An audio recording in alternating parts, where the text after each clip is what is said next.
we can and figure out how to come out on top when the whole thing shakes out. So that's something that I'm hoping is going to be brought up. I'm very curious about some of our borrower clients and our other real estate investor friends and how they're finding deals, because, you know, like when there's blood in the streets, like there's deals to be had.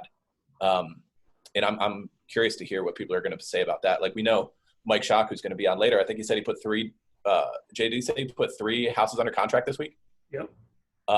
That is great news. And people who are proactive, obviously while being safe, people who are proactive during this difficult time are going to come out ahead, right? I think that's an important part of the message for today's call. Yeah, so I'm going to jump back in a little bit later because we're going to be doing some interviews with some industry folks, but I'm going to pass it over to Ian Horowitz. Ian, you want to jump in and give some of your perspective and keep it moving along? Sure, absolutely. For those that don't know me, I'm Ian from Equity Warehouse. Our primary business is doing rental properties. We have 134 units, 100 of them here locally in Baltimore. We have 34 units out in West Virginia. With that being said, you know, what we're seeing from the rental market, sure, there's a little pause on people moving, you know, move-ins, move-outs. But in the grand scheme of things, you know, when you buy rental real estate, you buy it for a reason, right? Like, we bought it for a retirement plan. And for us, when we're buying them, you know, we make sure that we're buying in the, you know, the value that works for us and making sure that we have a nice straight line, steady income, gradual increases. So at times like this, when the market's jumping up and down, it actually works out better for us because we have that nice flat line, slow, nice growth. And in times like this, we're still producing income. A lot of what we do in the single family space is subsidized housing. I know a lot of people have been asking questions in regards to, you know, is the Housing Choice Voucher Program going to continue to make payments? Are they still going to, you know, issue new vouchers? Ben Carson came on one of President Trump's speeches or rundowns to say that everything's still status quo with the program. Payments are still expected to go out. Now, each individual housing authority seem to have made their own adaptations to what they're doing and not doing in the ways of inspections, being able to go to the office to fill out new vouchers. You know, they're still there for emergency inspections and emergency cases, but it's actually, I hate to say it, but it's actually nice to see, you know, real estate's been a very antiquated market for, you know, when it comes to the digital aspect for a very long period of time.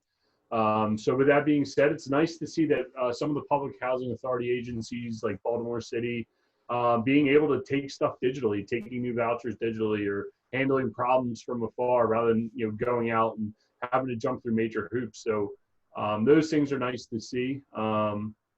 You know, what does the future hold? You know, nobody knows. If we knew, we'd all be sitting on the beach and we'd be doing this meeting, you know, from the Virgin Islands, right? But what do we see is, you know, make sure you're buying your properties right. You know, we're going into this mini crash, or whatever you may want to call it, buying a 76-unit apartment building. But we know we're stable and we're good with it because when we underwrote it, you know, being conservative and understanding that the market's not always going to be at the tip top and it's not always going to be absolutely perfect.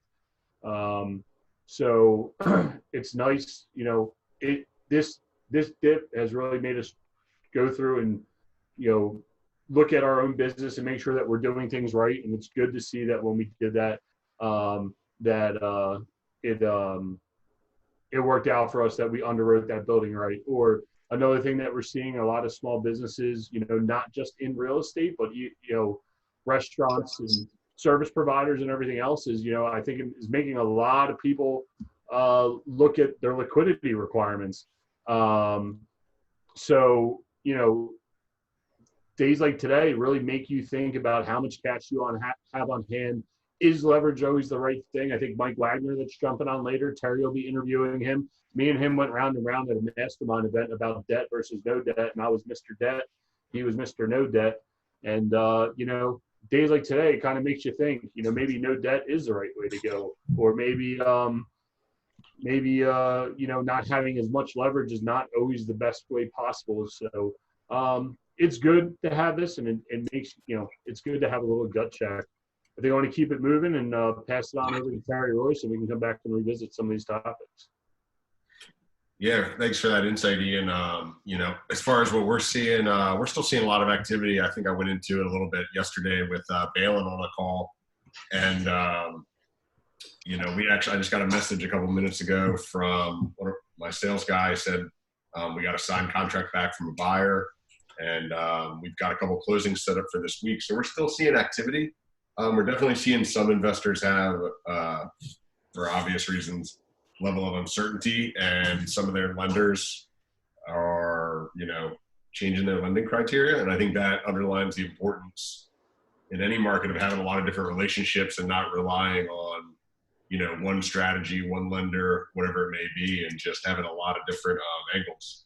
And that's, over the last couple of years, we've built a rental portfolio. A lot of people think of us as just wholesalers because they see a lot of our marketing, but we do flips. We have a sizable rental portfolio, and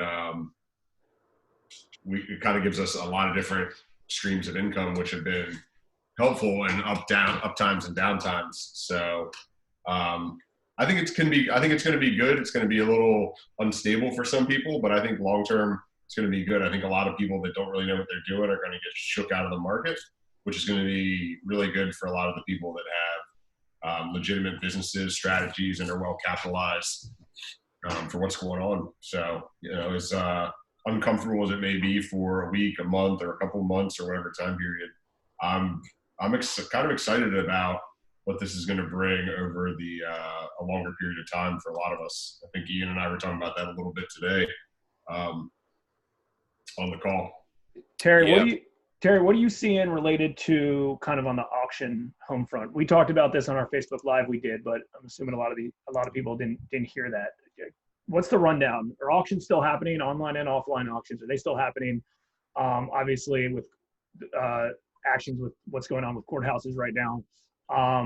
What's kind of some insight from that? Yeah, we the auctions, the in-person auctions, from what I can see, are all halted right now, but the online auctions are still happening. So, it'll be interesting to see as far as foreclosure auctions, what that brings for a period of time with some of the things the government's proposing as far as staying foreclosures or offering some sort of forbearance or forgiveness. So, all that's up in the air. And again, I know it's uncertain for a lot of people. I think it's uncertain for everybody what's going on, but I think it's going to be really good for the serious investors who have been in the market for a while and are here to stay and have good strategies, good capital, and good teams around them. So. Got it. What does a company like you do when you're somewhat reliant on buying a lot of auction properties? Like, that was a strategy, right? To buy properties. Like, what are you guys doing in the meantime? Are you on hold, or have you gone other ways to find deals? Yeah, I mean, last year we did a sizable amount of deals through traditional ways, whether they were referrals, direct to seller, stuff like that. So we kind of wound that down at the end of last year just because we had some personnel that moved around. But we're looking at putting that back in play. I mean, I think that, a lot of people, I know a lot of big operations, which I don't want to put anybody out there, but just people that regionally are pretty big that have completely put a halt on their marketing, from what I understand. And while I understand that's a defensive play, I think it's a good time, as you said yesterday, to kind of go all in on the strategies that work and that you've had success with over time. So for us right now, it's just a matter of kind of putting all that back in place, which I'm hoping we have that stuff in place by next week. And just following up with old leads. A lot of people that may not have accepted an offer, that you gave them 3, 4, 6 months ago, they might be a little shook up too and be more willing to accept some offers that weren't in their ballpark before, but they might have a different set of circumstances going on right now. So, I mean, that's a play that we're getting ready to do, is just follow up on all our old leads and see where those sellers are at. And I think a lot of people just kind of say, oh, well, that one didn't work out. And, a lot of investors just don't have good follow-up systems. Yeah. One interesting point that our business partner in Philadelphia, Ian Walsh, made, and that you guys both echoed just in your own perspectives, is a situation like this acts like one big stress test on your business, right? Like, how well are you set up for a downturn? Or, even some kind of like pause in business. And that has a lot to do with what you guys were saying about capital on hand, the amount of leverage versus not, the systems that are in place, how well you can work remotely, the relationships with your investors and clients and stuff like that. Like, it all gets tested, right? And the people who are set up properly, and I'm not saying it's easy for anybody, but the people who are set up the best are going to come out ahead. And I think that's what happened in the financial crisis years ago too, is that the people who could weather the storm.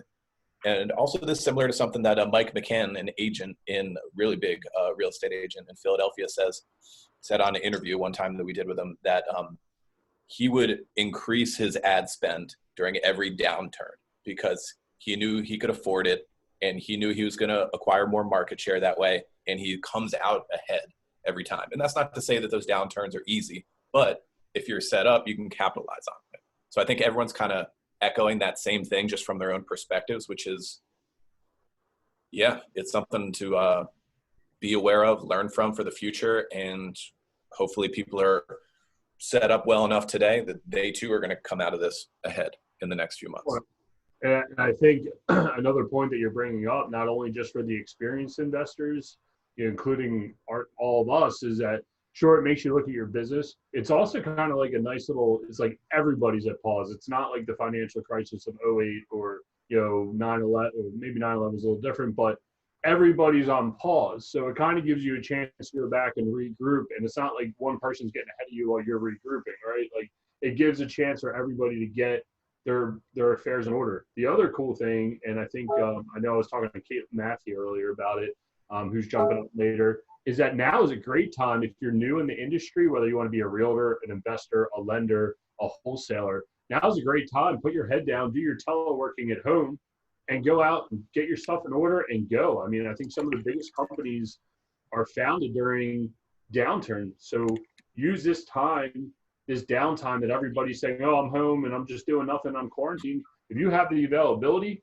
go and put your head down and use this time to get your stuff in order and get out there, start marketing, get your realtor class done. But, start underwriting investment properties, especially now, because it allows you to look at what it was just a few weeks ago to now. You don't have to go back to '08 and compare. You can literally look at, what you see difference-wise now. So, yeah, and I'll if you didn't see Mark H's, I don't know. Sorry, Mark H. I don't know your last name, but anyways, his comment that he just posted. But he said, I hit a lead up 8 months ago, same offer from them, and got it under contract last week. So, he had an offer on the table for somebody eight months ago. They turned it down. They wanted something better. And then he followed up with them and he got under contract and is wholesaling it, is signing it and wholesaling it. So that's how it works. And we're seeing the same type of stuff on stuff that we're lending on. Someone, might not have wanted to go with our offer, and then they decided, to go with it just based on supply and demand. So, now I feel is a great time to go all in. I mean, the one unknown thing with all of this is, and we're going to talk about this shortly with a few other parties when they hop on, is consumer confidence. And where is consumer confidence right now? Are people nervous about what they see in the marketplace? And is that stopping buying and selling? And I don't necessarily think it will be. I think there's going to be a lot of parties that are unsure, so they kind of want to stay out of the game for now. But I'm willing to bet that there's going to be sellers that need to sell, or have to unload a property, and they're willing to kind of take whatever the ongoing, the current market terms are for it. So it could be an opportunity. So, again, on the other side, there is some risk. I know. Listen, I'm all about being proactive and optimistic, but I do also understand the risks that go with this. And there's a risk that one day a title insurer, one of the big title insurance companies comes in and says, hey, we don't want to underwrite right now. We're not issuing title insurance. And then the next one falls, and the next one falls, and the next one falls, and puts everything on hold. I think in general, that probably won't happen. I think the real estate market tanking or crashing or having some major disturbance is not what many higher ups want to see happen. So I'm guessing that probably won't happen, but it could. And, it's one thing if things are on halt related to, potentially getting permits, getting inspections, delays and things like that. That's part of it. But, potentially things can could go way sideways, a lot more sideways. Obviously, interest rates are still lower. RJ Breeden recently just put a property of ours under contract that he was working on, and we got an above market offer on it because it was a first time home buyer. They wanted to lock in on a cheap interest rate, and they wanted to, and they're able to close in 30 days. In 30 days from now, are they definitely going to close on it? I hope so. If there's other issues that potentially come up between now and there, but it gave us confidence knowing that there's first-time home buyers out there that want to capitalize on a cheap interest rate and purchase a property. So I was happy to see that. And it seems like a lot of people I'm talking about, I've been talking through, are looking at optimistic times, optimistically. So I think it's just important to understand that obviously, you got to be safe and you got to be smart. And there's also a real potential case that you buy a property today for $100,000 and it's worth $90,000 tomorrow. Like that could happen. And you got to have some sort of game plan in place if that does happen. And it could be worth $80,000, who knows? Or maybe it's worth $110,000. And, I think in general, some rentals are really going to be attractive to people because, if Ian, for instance, buys a house today for $100,000 and puts a tenant in there paying $1,000 a month, and tomorrow it's worth $90,000, what do you care? What do you care if you lose $10,000 in fake equity overnight on a property that you're holding as a long-term play? Well, I think that's a very valid point there that, again, that goes back to our business model. And I think this goes back to everything that we've been discussing is it really makes you look at what your business model is and, how you're going to conduct business and so on and so forth. Same with Terry and wholesaling, what's he putting the houses under contract? Does he need to predict these types of, these downturns if it's possible to even predict? To go back to consumer confidence, I'd love to hear from some of the realtors that are jumping on. I think the big question is there a lot of pent-up demand? There's always going to be a space for people flipping houses. There's always going to be a space for renting properties. The question is, what's that pent-up demand and consumer confidence? I think I saw a question that would be good for Chris. Dominic Praviti was saying, Chris, has hard money bankers changed any of their lending criteria during this, what's going on right now? I think Jay can probably explain in better detail, being his side of the business. But obviously we have to be careful. We have to be more conservative than normal. We don't know if we're going to see a drop in prices. We don't know, when it comes to construction jobs, how effectively people are going to be able to execute on those, especially big ones. Jay can probably put a little more color on that. But definitely one thing that has been happening recently is that we've been doing bridge loans on properties that people already own. Maybe they need to access some kind of cash to keep their business moving, something like that. And we've been able to step in and provide that. So maybe Jay can talk about some of the acquisition stuff in a little more detail. Yeah, we're trying to be more conservative, just like everyone else is. I mean, you as someone who's buying a property that maybe yesterday or last week you would have paid 100, you might only want to try to pay 90 or 80 for it today. And that's the same thing that we're doing. Same situation. We're lowering our exposure a little bit to be safe, and kind of going from there. Our clients are bringing a little bit more cash into the deals, have a little bit more on the table. There was a long time that a lot of private capital was out there at 100% LTV, with very little cash out of pocket from investors. And, I think in general, we are going to have probably a little bit more cash out of pocket from our clients. And at the same time, make sure they have the ability to do so. I think big construction projects right now in an unknown time are maybe a little bit scary. If you're doing a fix and flip, I think maybe, somewhat of a smaller project, might be a little bit safer. And again, obviously this whole game is risk versus reward, right? As far as I know, someone could do a full, new 6-unit condo conversion and make a killing on it. But, I would just say we're being a little bit more cautious, just like I think every buyer out there. One other note to share, and then I'm going to hop on with, we're going to bring Amin on from Universal Title, attorney from Universal Title. But, related to some consumer confidence, and Terry and I spoke about this as well. So we had a property that we had, that we were selling to an investor, and they backed out of it the day of closing. They got nervous and they forgo their deposit. So we kept their deposit. They had put it under contract 2 weeks ago, and then last week, they backed out the day of closing because title work, and actually Amin did the title work on that as well. So, but I didn't fault them on it. They got nervous and they were like, listen, I'm concerned right now. I'm not 100% sure. And so be it. But then at the same time, that project I was just talking about that RJ put under contract for, that happened that same day. So, some people are optimistic and proactive, and some people are, hey, I just want to play the waiting game. So, all right, I'm going to unmute Amin from Universal Title. Hang on one sec. Amin, I just let you start your video. So if you can start your video, there you go. You have the name Erica. Hey. You have the name Erica, even though I know. I left my laptop at home, so that's all good. Trust me. That's all good. So the reason we felt Amin would be a good kind of first guest on this is he's really on the front lines of a lot of things. All of us are buying and selling and working with sellers, working with buyers, working with contractors and things like that. But as a closing attorney and seeing what's going on with closings and title insurance, that's really intriguing. And we've been in touch a lot over the last few days, last 2 weeks, actually, I would say. What are you seeing right now as far as what's going on with the market? Are you closing transactions, things like that? So we started following this thing and how it would affect us probably 3 weeks ago. So the first week of March, when it started hitting Seattle, we just knew it was a matter of time before it was going to make it our way and it would affect us. So instead of most title companies and most businesses thinking about maybe being on a defensive a little bit, cutting back on a little bit of a leverages, we went on the offensive on this thing, and we started talking to our underwriters, to people at the courthouses, trying to figure out what we can do to continue business, but also use it as an opportunity, to be honest.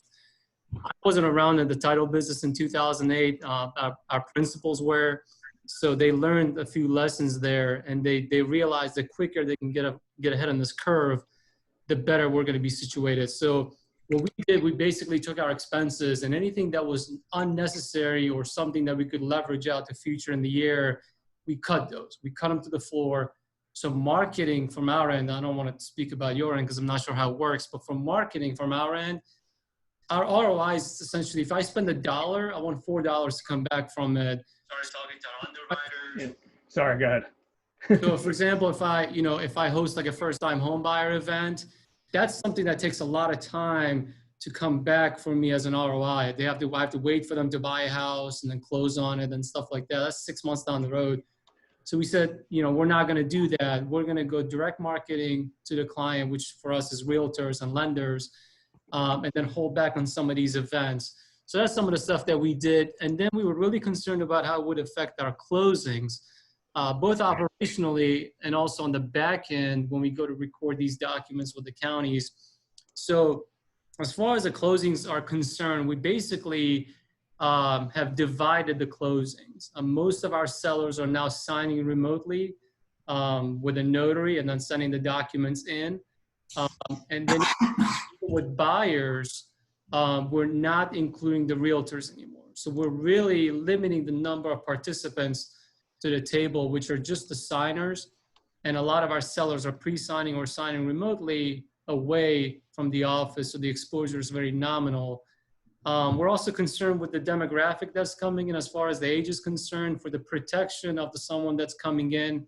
For example, if you're a seller and you're above 60, we're going to see if we can kind of accommodate you a different way so that you can still get your documents signed, but also not be exposed possibly on your travel here. So very cognizant about that. We disinfect after every closing, the settlement room and the reception area. As far as what's happening with respect to the signing, though, we really thought we had a solution here with e-signing because the courthouses said that they will accept them, and we got really excited about it. Then, as you can imagine, between our underwriters and the lenders, mostly institutional lenders, there was a disagreement, I guess, per se. So lenders really want their main documents, so the promissory note and the mortgage, the deed of trust, to be wet signed. They really want that to be done. They're not in favor of any kind of e-signing. So our underwriters, on the other hand, on the courthouse, are willing to accept e-signing. So right now we're in that little window where they're kind of trying to battle it out. I have reached out to some loan officers, institutional loan officers, and they're saying that their companies are working on getting some kind of a hybrid or e-signing going. But that's probably days away. And that's really the momentum is through the virus. So if we go through the curve, hopefully, and past that, I really don't think it's gonna be here anytime soon. Hey, let's talk real quick. So let's talk about like closings as of like today type of thing. So so when you say those institutional lenders want originals, you mean the like the deed of trust and the deeds. They want, the stuff that goes on the stuff that they go on even the note too, even stuff that's not on record. No, they want they want originals. So those institutions. So let's say Bank of America. Bank of America won't allow. Has this happened yet? Or like as of today, let's say I'm just a homeowner and I refinance my house with Bank of America. Bank of America is requiring I cannot digital sign it. I have to do it regularly. No. And we thought we had a solution on the seller side. We could at least get the seller side done electronically. I actually had a 1 p.m. e-signing scheduled today before I found out that the lender shut it down. I was going to have the seller e-sign their documents, including the deed, have it notarized, and then we could upload that electronically to the land records and get the deed recorded. And the lender basically said no to that. So the reason being, interestingly, is so every time there's a shift, and this is a huge shift, there's opportunity for, I don't want to say fraud, but for misbehavior. And their concern is that some of these online notary firms that are popping up or extending their services to do closings have questionable notary practices. So if we get that deed signed and notarized electronically, we get that deed on the record, I understand. You ensure that policy with an exception that this is electronically being confirmed, that the lender's protection isn't as strong as say that they came up to Amin's office, he notarized it, or someone else notarized it with a seal on it, and that gets recorded. So they're very concerned about that, and they have not, left their insecurities on that. So we basically have to do the same thing now. We either send everything, they get a wet sign and notarized and sent back to us, or they have to come to an office to get a signed and notarized. So that really put a stop on something that we thought we had a solution for. Yeah, but I guess the one thing is you guys are. I mean, every title company in Maryland open? I mean, I don't want to talk about all these states. Yeah. We're open. Or I guess all the title companies. Yeah. So it's funny. They're interpreting it as most title companies because we want to stay open in business. We're interpreting as we're connecting the financial sector to the consumer. So a lender, so hard money bankers couldn't just deposit money into a borrower's account for a closing. It has to come through an escrow account. And to do that, we have to be in business and we have to conduct the closing. So we're a natural link that has to be there for the financial services to continue with respect to real estate. Gotcha. I will tell you a couple of things, how it's affected us with respect to recordings. I feel like, as far as I know about your business, you have a lot of Baltimore City investors. Be ready to have some extended settlements in the sense of getting the lien sheets back in time. As late as it already was, 5 to 7 business days, you're looking at probably another 2 to 3 days on that. And then the recordings on the back end, everything's getting mailed in. They're no longer doing walk-ins. So everything has That's just city though, right? That's just Baltimore City, because Baltimore City doesn't do e-recordings. Some of the other jurisdictions are still obviously doing e-recordings. Some are open. Typically, if you get more south, they're still open to drop-offs. And some have left mailboxes where you can drop off the documents. Got it. But yeah, we're open. We're very aggressive about this. And I will tell you guys this. I don't know if it was because of Russia files coming in and it was just meant to be, but we just had our best month of opens and we haven't even finished the month yet. So we're really excited about where this is going. And we see it truly as an opportunity to kind of step in and take market share.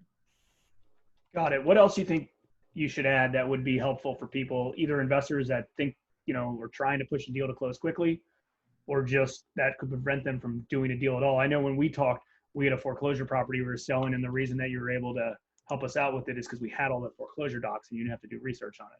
Yeah, that's a good point. So depending on accessibility, so right now our abstractors are very limited to what they can do.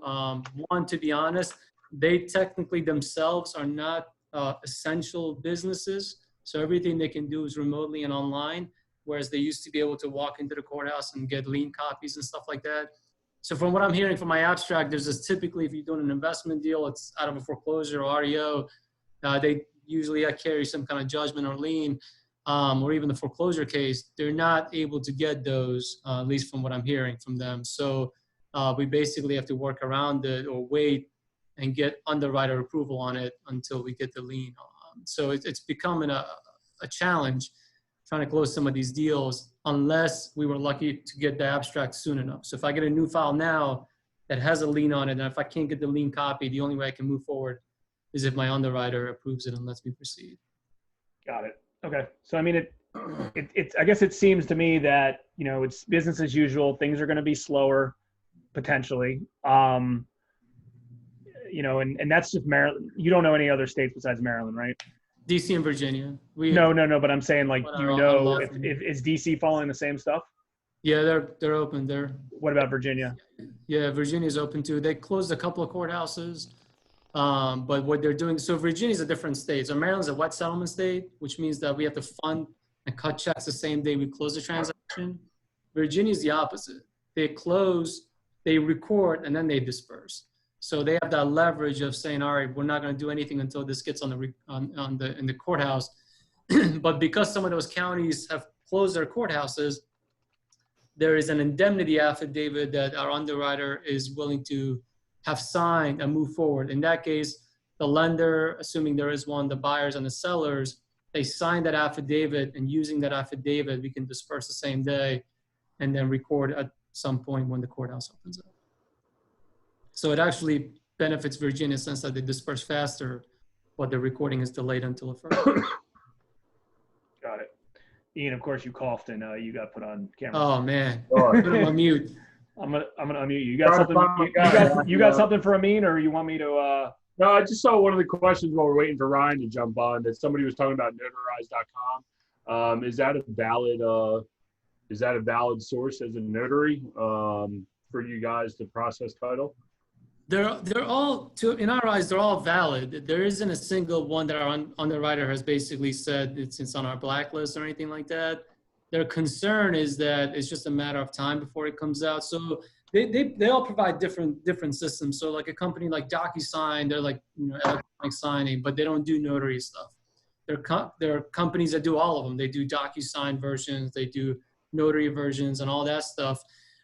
So their concern is not so much now and what they can find out now, but like a year down the road when that title policy needs to be reissued, or the person is selling it and that next title underwriter questions it because of what's transpired within the next year and some fraud that may have come out, that title policy is basically not worth the paper it's written on because they're going to put an exception on it.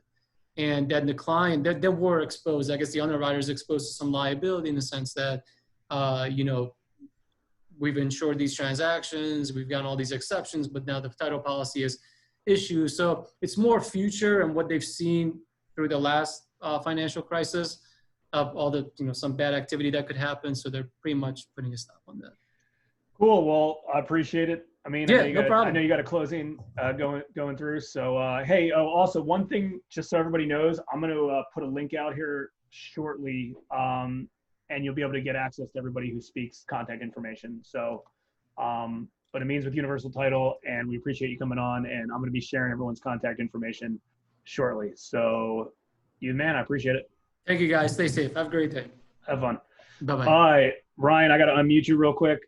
I think you're Ryan MacBook. Yeah, I've been trying to sign on here for the past 5 minutes. And yeah, all good. Ian, how are you guys doing? Good. How are you?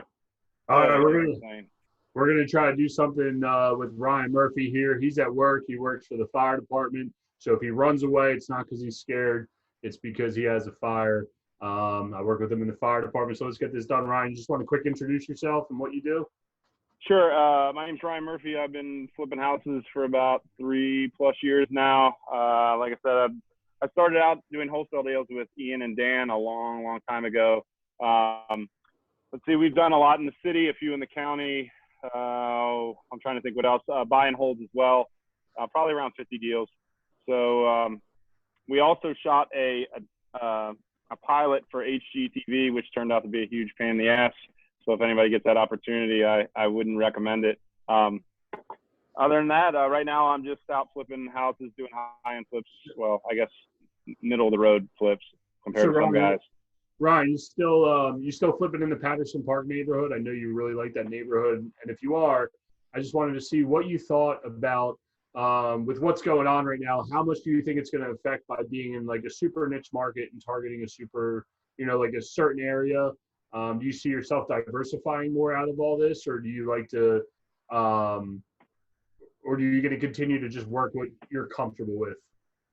So I really like the Patterson Park, north of the park neighborhood. I know that's a smaller, you could say it's 2 blocks deep. You go 1 block from the park and then into the 100 block north. That's where you get the most, the highest return or the higher ARV when you're done flipping the house. But I've been a little conservative because the prices up there jumped up faster than the resale values, at least in my opinion, for what I was able to get for them. We did push the limits on some stuff and get some of the highest comps in the blocks that we were doing at the time, but it seems like it's cooled off a little bit. So I am still actively marketing that area and looking for deals there, but I'm a little bit more conservative on my purchase price. And then with that, I'm also targeting more of buy and holds now because it seems like the market has cooled off a little bit overall. And then with the recent financial downturn over the last few weeks, I pretty much have gotten really conservative because I don't know how this is all going to shake out.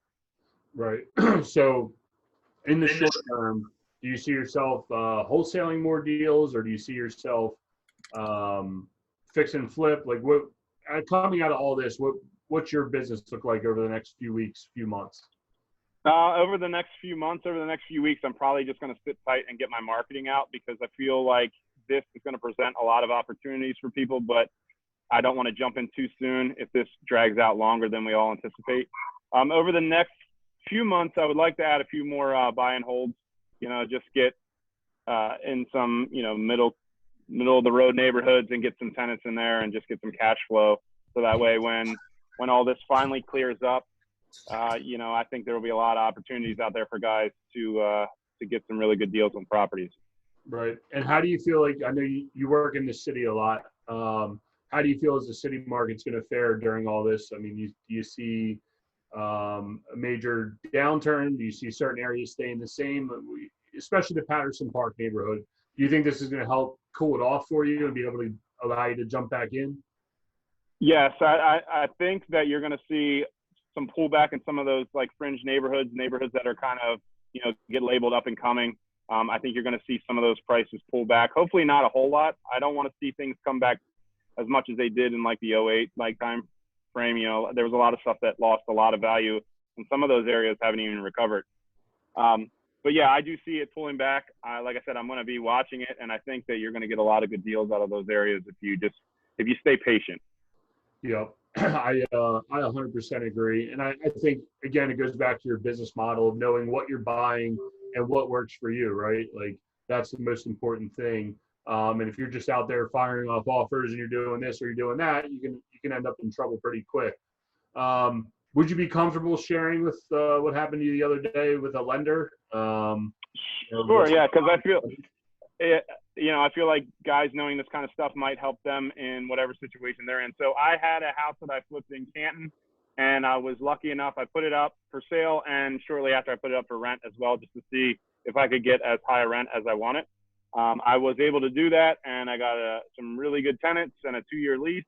And then I was in the process of, I was in underwriting probably about a week to 2 weeks out from closing on the loan, and the bank called me 2 days ago and said that they're suspending the loan program. So it was a cash out refi for the LLC based off of the rent and, 70 to 75% of the after repair value. Wow. So I know I've shared a few local bank contacts with you. and someone's asking what bank, we're not going to put that out there. You can reach out to Ryan Murphy on Facebook and find him, and he can discuss offline. But I did put you in touch with a few local banks. Did they say they were still lending? I know I talked to one of them, and they said they definitely were. Yeah, I think everybody's slammed right now with the way that the market's fluctuating. So I'm still waiting to hear back from both those guys. I'm going to follow up with them again today. I did find one lender that I had dealt with in the past, but due to the situation, they said that they were hearing that from a lot of banks. So I think they ran their rates up a little bit higher to see how desperate people are. And for this situation, this deal I'm in with the rent that I'm getting, the only thing that it does is just slow me down on funding for my next deal a little bit until I can get it all solved out. And if you don't mind, what's your confidence in your tenants paying? I'm not sure.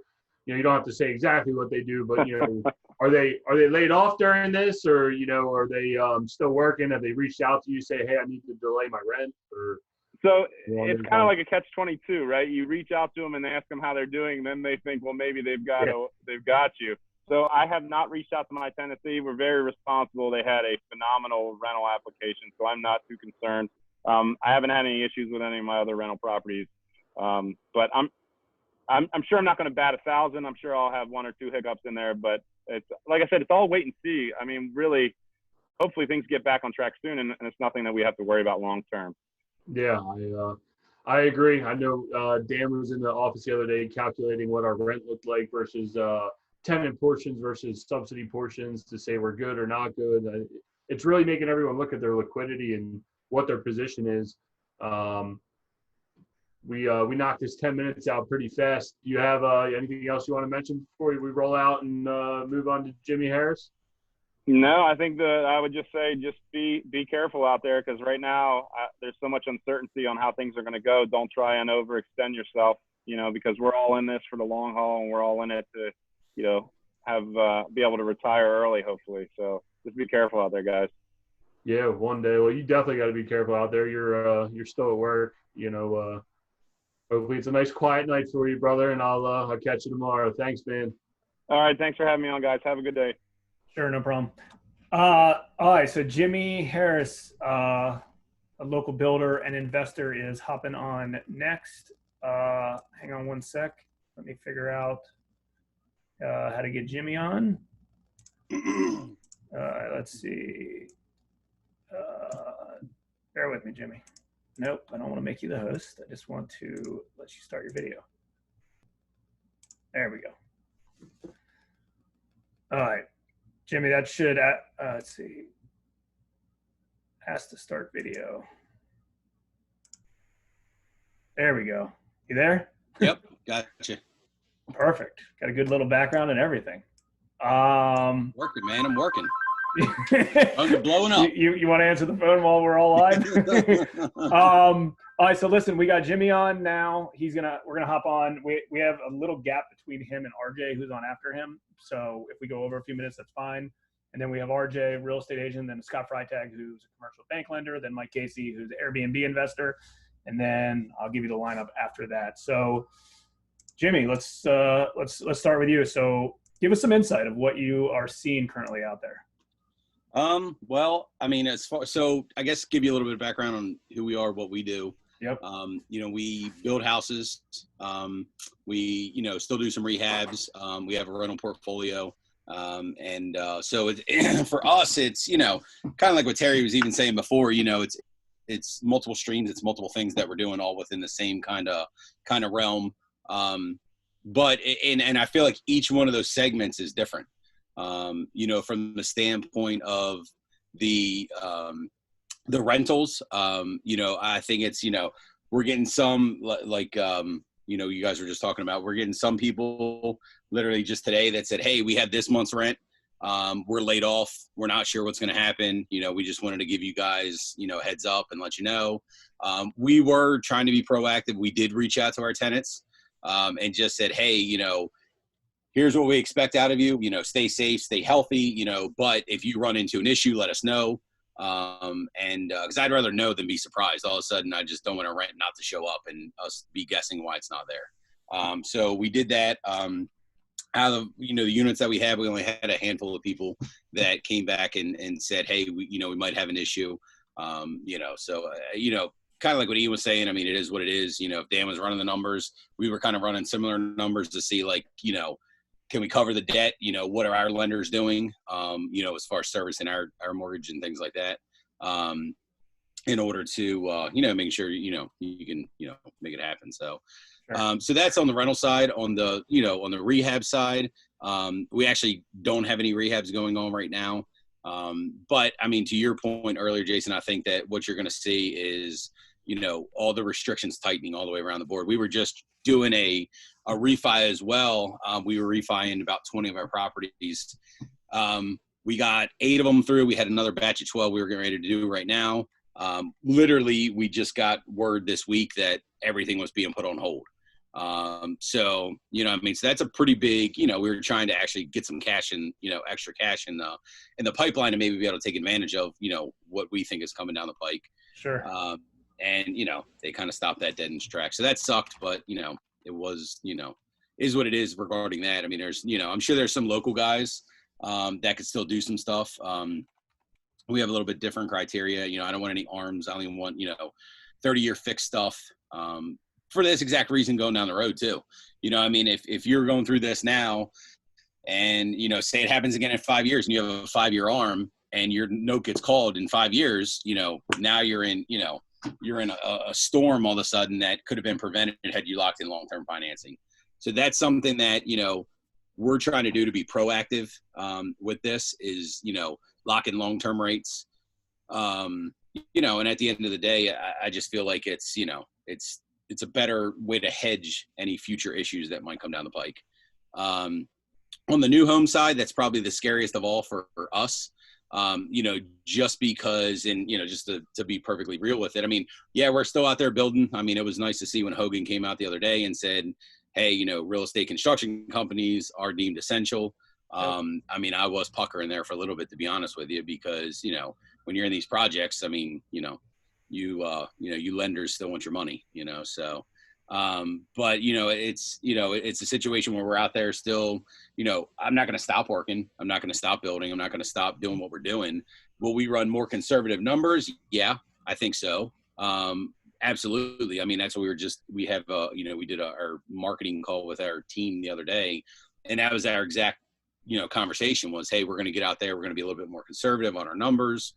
We're going to, you know, run, you know, the ARV a little bit lower.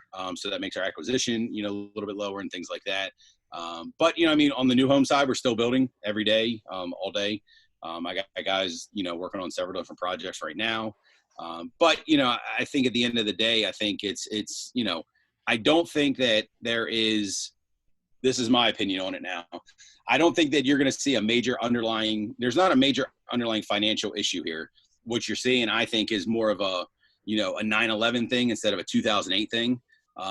You know, I think you're going to bounce back quicker than we did in 2008. I think that it's going to be a scenario where people are going to, as soon as that consumer confidence comes back, as soon as we have quote unquote flattened the curve, I think you're going to see, you know, I know they just injected, you know, passed these stimulus bills or whatever. I think you're going to see, you know, people come back in strength. I still think that you are going to see a deflated market for probably a little bit. I don't think it's going to be anything like you saw in 2008, in my opinion. But, you know, at the end of the day, I think you still have to be conservative with your numbers. You know, we're not necessarily a wait and see type of play. Yeah, exactly. I mean, it's the consumer confidence thing, and that's why a lot of people, realtors, are going to give some good chime in nicely on this that we're interviewing. But it's the wait and see, and I agree. Like, if this is all over, you know, in 60 days, you know, people will get off the sidelines. Right, and I think they will. I think also, I know I watched when you and Terry were talking yesterday, but, you know, I think that also, I mean, and like he said earlier, I think there's two different strategies. I really do. I think you can either be conservative and say, hey, I'm sitting on the sidelines, or you can go all in and put all your chips in and say, hey, let's see what we can do over the next little bit. Do I think there's going to be opportunity? Yeah, Chris mentioned earlier, is there blood in the water? There probably will be. You know, I think that, and that's why, quite frankly, we were trying to, you know, put some more cash in our pocket to, you know, be in a position where, you know, you can go out and take advantage of that. I think it's critical to, have folks like yourself lined up to where if a deal does come down the pike for you, that you have the opportunity to take advantage of it. You don't want to go out there and all of a sudden be like, oh my gosh, I found a deal and now I'm scrambling to find, money for it. Yeah. I think the old adage will still remain true. If the deal makes sense, you'll find the money for it. Not a problem. But I would just encourage folks to be a little bit proactive with that. Make sure you have, your funding lined up ahead of time.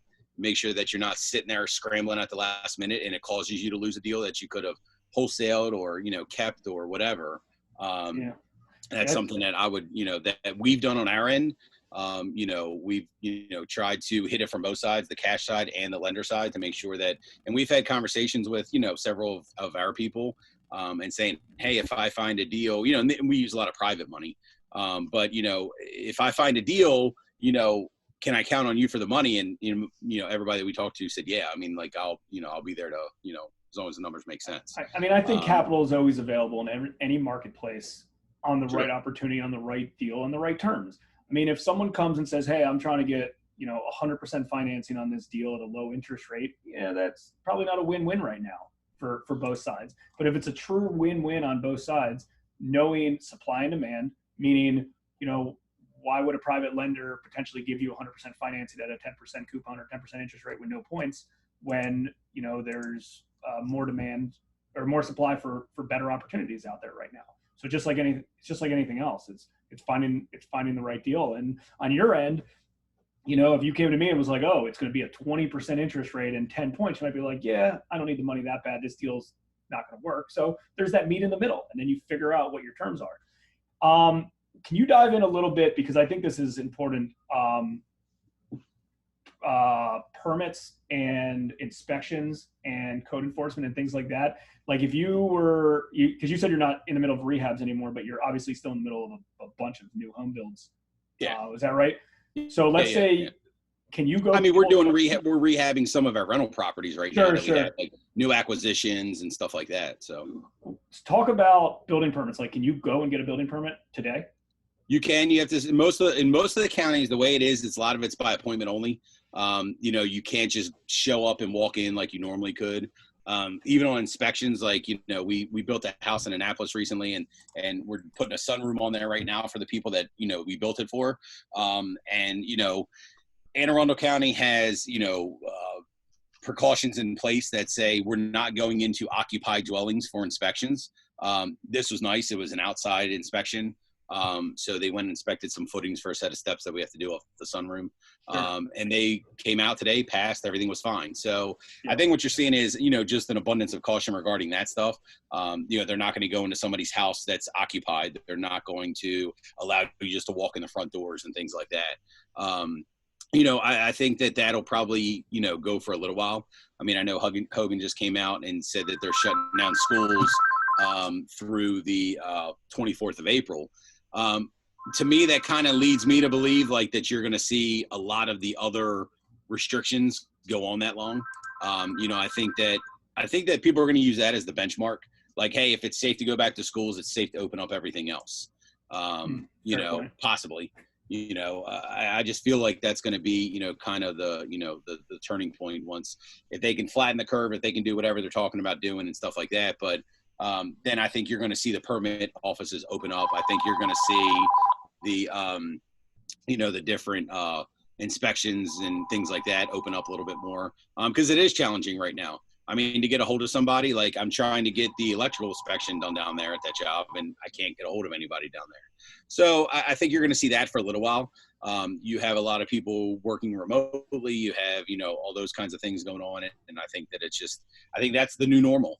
I think that, for the next, month, that's what I would plan on seeing more of. So I would, again, like I was talking about before with the lenders, I would caution people to, if you do have things going on, just make sure you have your ducks in a row as far as the inspections, as far as the permits, as far as all that stuff's concerned. Because, Gotcha. Especially even for you guys too, if you're waiting on draws, if somebody's waiting on a draw from hard money bankers and they can't get inspections done to get those draws, that's going to kill your cash flow. Yeah, no, that's an issue. And that's, there's a few, like it's talked about it when we started, a few higher powers related to really could put this industry at a halt. And that's one of them. If you can't, what's the point of buying a property that's heavy on construction that you're going to need permits for if you can't get a permit. Right. That's an issue. And same thing with title insurance, the same issue. Because someone's not going to buy it without buyer or lender's title insurance. So that's a big issue. And we're going to talk about some of the different counties in the states as well. I mean, I know, so you just know Maryland, right?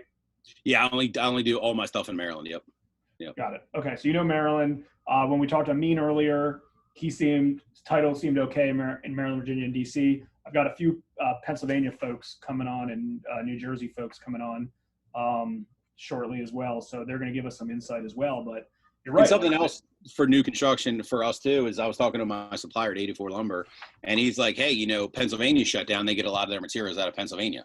Like, I can't get stairs for jobs right now.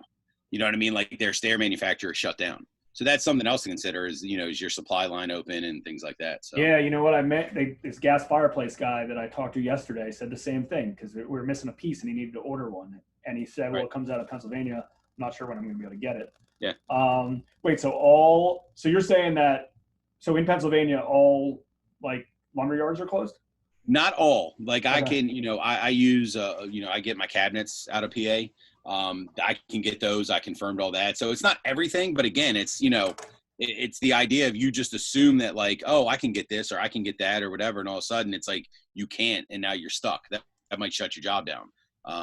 So it's just, I would just encourage everybody to be, start thinking about those things and be a little bit more proactive than reactive. Sure. Terry Royce, I see you, waiting patiently. Do you have a question for unmuted? Do you have a question for Jimmy while we're here? No, I was just reading some of the comments in the chat. I actually do have a question for Jimmy. Yes, Mr. Royce. Who's the best wholesaler in DMV? I mean, I'm surprised you're not wearing a crown sit on this video chat. Shit, it got knocked off, baby. We all know the real truth. Look, Ian's dying to chime in over there. He knows the truth too. I mean, I got him permanently muted. Don't hate the player, hate the game, right, big boy? I'm just out here like everybody else, man. All right, Jimmy, let's end with this. What's your thoughts? I think I know what your thoughts are. I think all of us have very similar thoughts related to it's kind of the watch and wait game for like the next few months. Although I think every single person, if they see an opportunity that works, they're going to jump in on it. It's that simple. And maybe they might be somewhat wrong on it, but that's all right. And longer term stuff are fine. I mean, the good part about your building, your new construction stuff is it's not going to be done in the next 30 days, probably, or 60 days anyways, I'm guessing. So like, hey, you just keep working and the good part is it keeps your employees and it keeps your contractors happy. And I talked to one of our clients recently and she told me, she was like, I want to flip a few more houses right now because like, I want to keep my guys happy. Like they deserve to get paid. They've been loyal to me. I want to be loyal to them. And in her mind, even if she barely, if she kind of just broke even on her flip, she could at least keep her contractors happy and to work and loyal to them, which I thought was right. I mean, obviously no one wants to lose money on a deal, but that was her insight. And again, who knows, this might be a little like boom, come summertime. And again, I mean, obviously risk and reward kind of goes hand in hand based on it. And I think it's kind of sum up what you guys are doing is you're cautious, but at the same time, optimistic when possible. Yeah, I agree with that. I mean, I think that, like I said before, I think that, we're definitely cautious now. Like we were talking about numbers at our meeting the other day and everybody's like, oh, well, what number should we be running now? And I'm like, I don't know. I mean, I don't know what it is. Is it, is it like you mentioned before, is it 90%? Is it 80%? Is it what, is it, of what we thought it was worth before? So, I think there's no definite answer right now to that stuff, but I think it's going to come back strong, so. Yeah. All right. So we'll wait and see. Is there anything else related to like construction, building houses, things like that would help everybody? No, I mean, what I mentioned before, I would just make sure that you can get permits, that you can get inspections done, that if you are, even if you're rehabbing houses, if you're relying on supplies coming from somewhere else, materials, whatever, you make sure you can source all those materials, things like that in order to, because, in the construction world, you live off of draws, you know what I mean? So it's, getting the work done is the only way you're going to get paid until you go to settlement. So, you don't want to be out all this money on, on all this other stuff. And then all of a sudden I can't get these stairs in, and that's what's holding me up from my next draw. So just, make sure that you are considering all those factors. Gotcha. All right. Well, good insight, and I appreciate it. And we'll chat with you soon. And I'm gonna get I'll get all your everyone's gonna get everyone's contact here shortly. We're gonna send an email out with everything. So cool. We'll pass that along. All right, man. All right. We'll see you soon. Thanks. See you. All right, RJ's next. Let me figure out a way to update. There we go. Unmute RJ. You there? Hey, RJ, what's up, buddy? How you doing? Good. How you doing? Are you the only one dressed up on this call? Hey, I got a lot of heat the other day, so. Damn, son. I'm just messing with you. Where's your video feed go, RJ? Oh, there you are. I feel like on Zoom, everyone sees different things. So anyways, cool. Let's hop into it. So RJ, kind of what are your thoughts right now, just related to what's going on in the market? Like, what are you seeing? So I'm still seeing the market move forward. And what I'd like to say is thank you to the inspectors, the lenders, the title companies for trying to push forward in this unknown time. They're still out there. They're still getting appraisals done. They're still getting inspections done. I'm getting property inspection notices back, and I'm ultimately telling you I'm going to get them faster because everybody is kind of in a panic mode. So with that being said, I have, I think 3 or 4 inspections for some sellers this week that the buyer's agents have already locked up. And everything seems to be moving forward right now that I've seen, and probably at a faster speed. Nice. Let's talk about consumer confidence, buyers and sellers. Like, are sellers getting scared and are buyers getting scared? Well, I think the buyer currently maybe has been shopping for some time. They understand the market. They understand when a good house comes on the market to make a solid offer. And then from there, the selling side of things, people have been prepping their house for this time to get it ready for the market. So they're essentially ready to hit the market. I think there's some nervousness on the seller side of things, or maybe some anxiety with random people coming through their home, random people touching things in their house, doorknobs, door handles, cabinets, things like that. So with that being said, buyers are still buying, sellers are still listing their houses. I watch the market pretty aggressively. And it seems to me if you're listing your house, it's going under contract fairly quickly. Whether that's going to be the case in the next 3 or 4 months, I beg to differ there. I think it's going to slow down a little bit, but you hope it picks back up. Gotcha. I'm trying to think what else to ask you that I think is important to ask real estate agents. So obviously you're just Maryland. We've got some other people coming in some other states as well of what's going on. I mean, obviously you're following general practices of making sure things are wiped down and safe. What happens, do you think, if people are just too scared to go in other people's houses? I mean, do you think someone would buy a house without go looking at it, like with virtual tours or something like that? I had a conversation with a colleague of mine yesterday. I don't know if America's ready to buy a house without walking into it. I think the consumer, when it comes to home buying or the automobile industry, it's an emotional purchase. So they walk through the door, they see themselves at home in that property.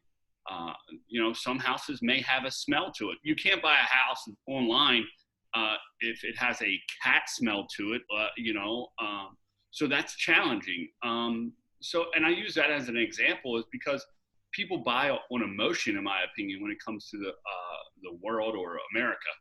So with that being said, I don't know, look, does the virtual tours or the Matterports get them into the property? Does it spark their interest a little more? Yes, 100%. I think that's a accurate statement.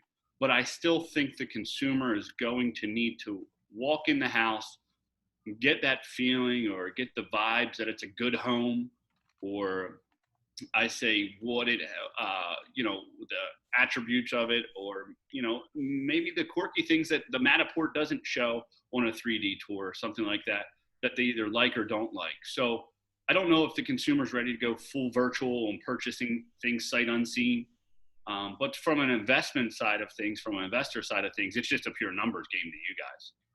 Sure. What question for you? What kind of advice would you give other real estate agents right now related to the market? Like, some obviously are scared. I mean, you're pretty fortunate that you have a decent pipeline. You've been around for a while. So like, you have a following with buyers and sellers, and you have a team and things like that.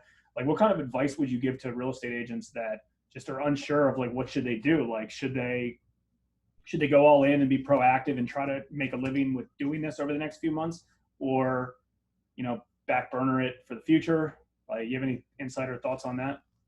You know, from a new agent standpoint, I think this could create an opportunity for you. It's an opportunity to build the foundation of your business, to get your database organized. A lot of people are sitting at home now. It's a great opportunity to connect with your spirit. So when it comes to a career change, look, I think there's opportunity. There's some people that are going to get out of this market because they don't have business in it. And you're going to see people really increase or ramp up your business or their business, you know, moving forward, because they're connecting with the consumers and they're connecting with these people sitting at home. I see a comment on the side. Are you getting higher than normal investment property listings versus standard homeowners listings? I have a fairly balanced business. I have a good sphere of influence that keeps my pipeline filled. And then also I have a good database of investor business that also keeps my pipeline filled. So it's about 50-50 to 60-40 a lot of times. If I take 2 to 3 investor listings a week, I probably take standard retail seller. I probably do 1 to 2 or 3 a week. It just depends on the week. Sure. You know, a lot of these people, you know, houses aren't ready. So when it comes to the houses not being ready, there's always some kind of delay sometimes, whether it's moving furniture out or moving furniture in or things like that. Got it. All right, I got one question just from Vadim, who chatted this, and then Terry can ask his question. Are you getting any higher than normal investment property listings right now versus standard homeowner listings?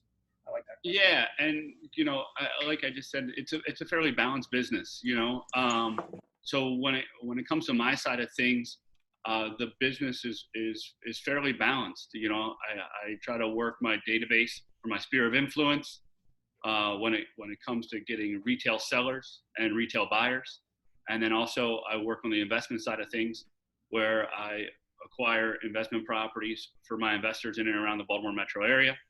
And it's just a matter of how fast their construction crews are moving and when the house is ready.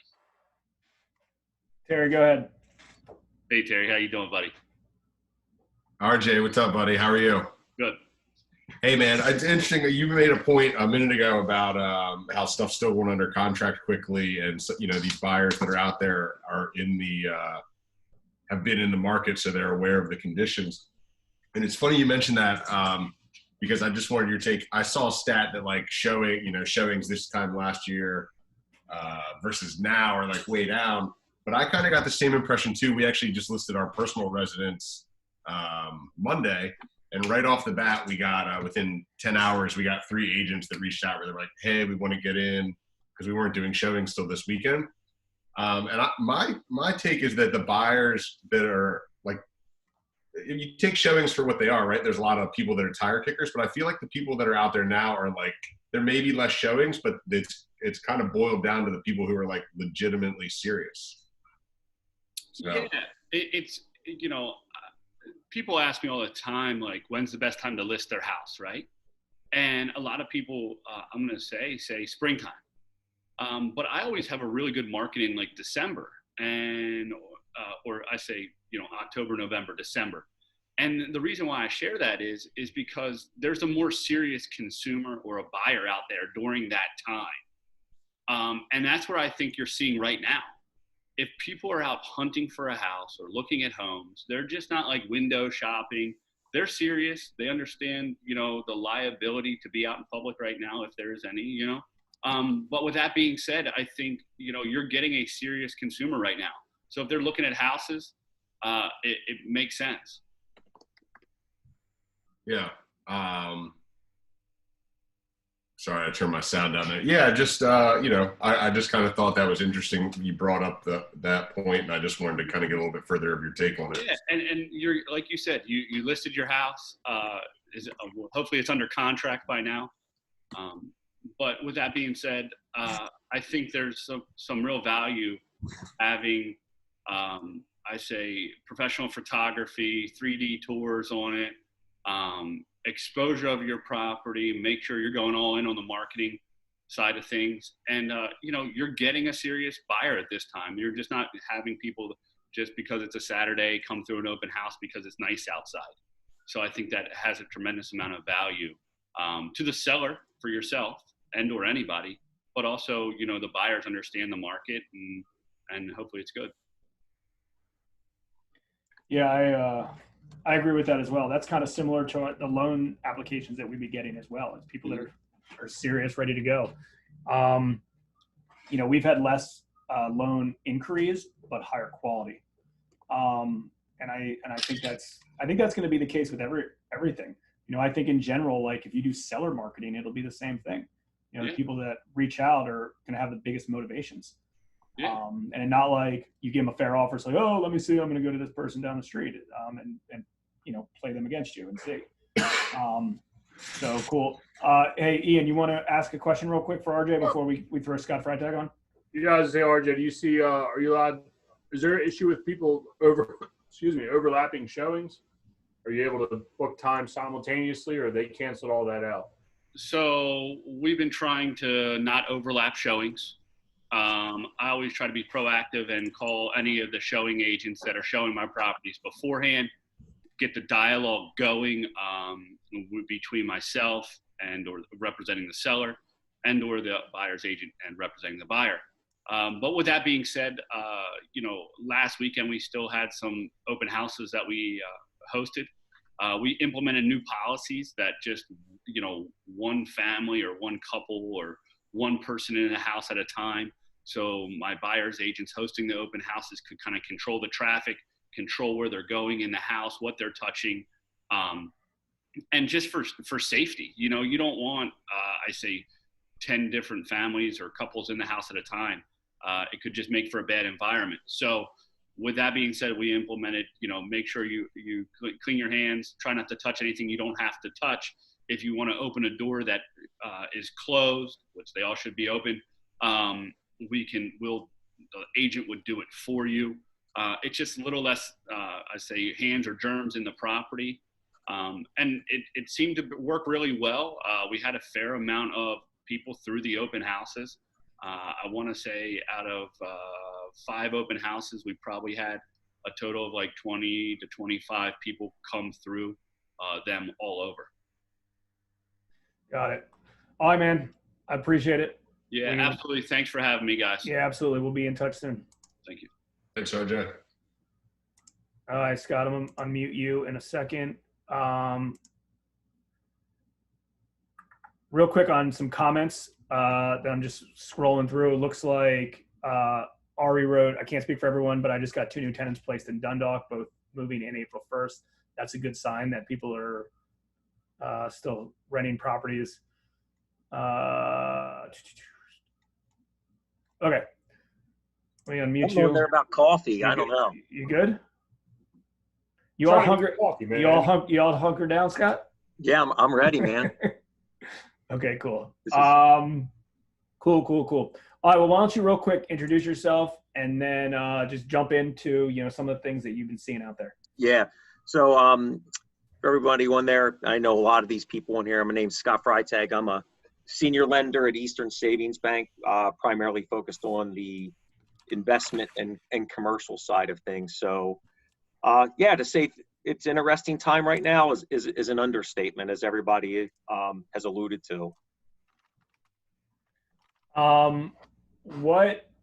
Is your bank still lending? Let me ask you that question first. Yes, we're still lending.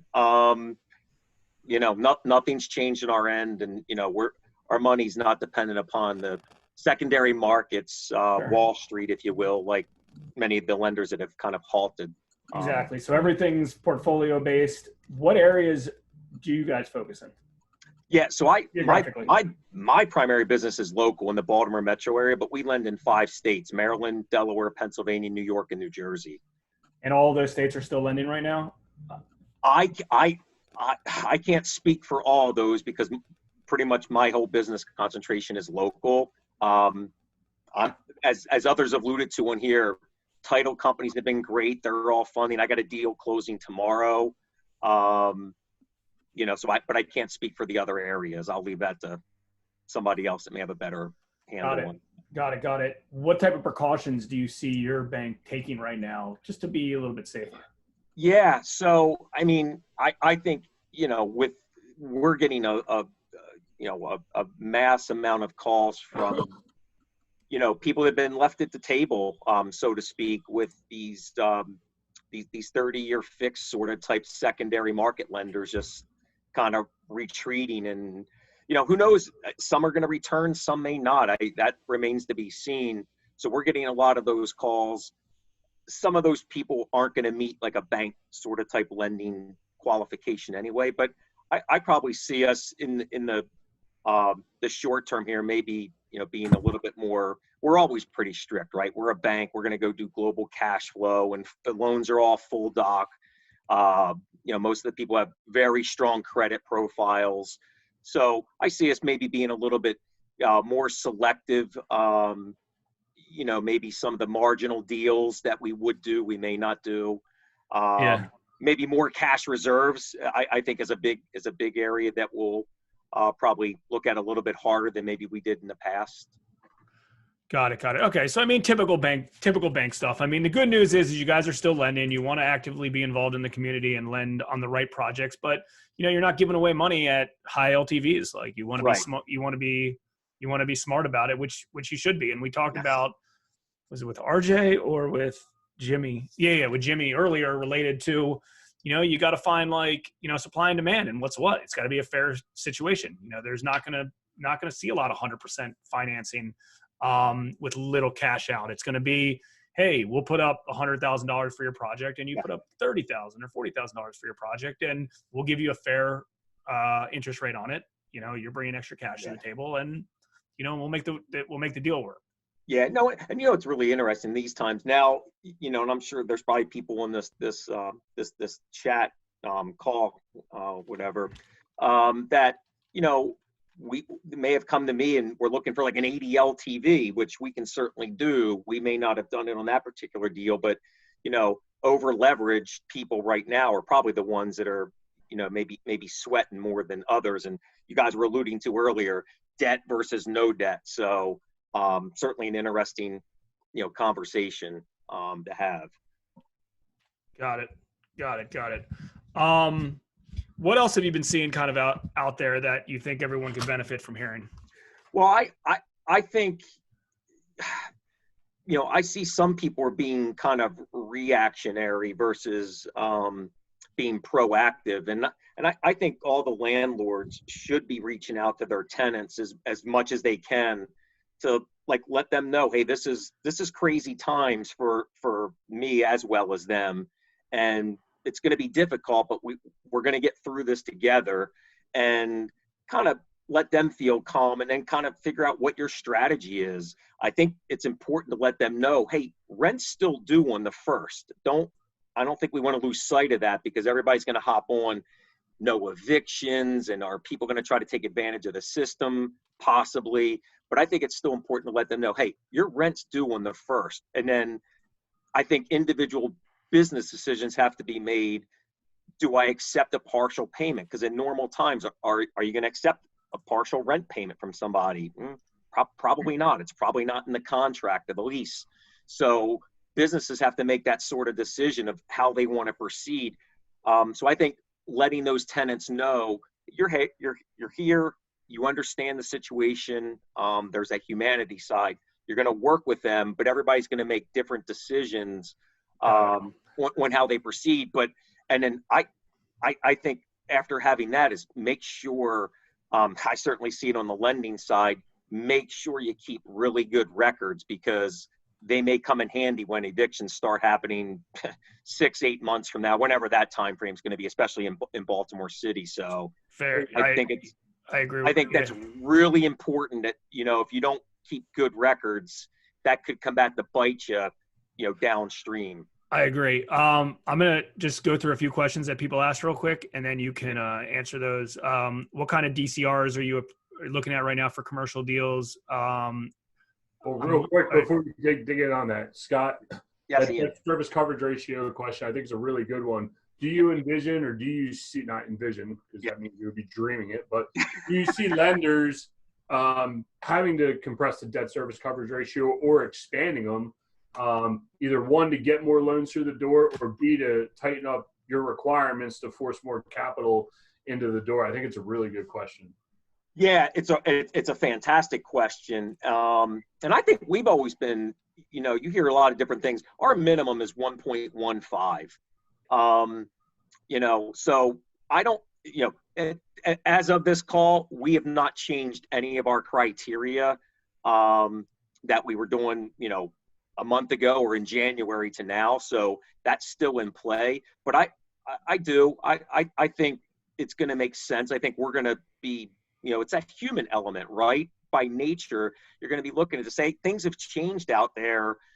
You know, is this deal too tight for us? I mean, they're barely squeezing in. Their reserves aren't great. So I think all those things are going to be examined closer. So I think that's a very good possibility that you'll start seeing, hey, are we going to bump up and want to see a stronger debt service coverage? Right. And I would also think that liquidity is going to become more important the further down this thing goes down the road.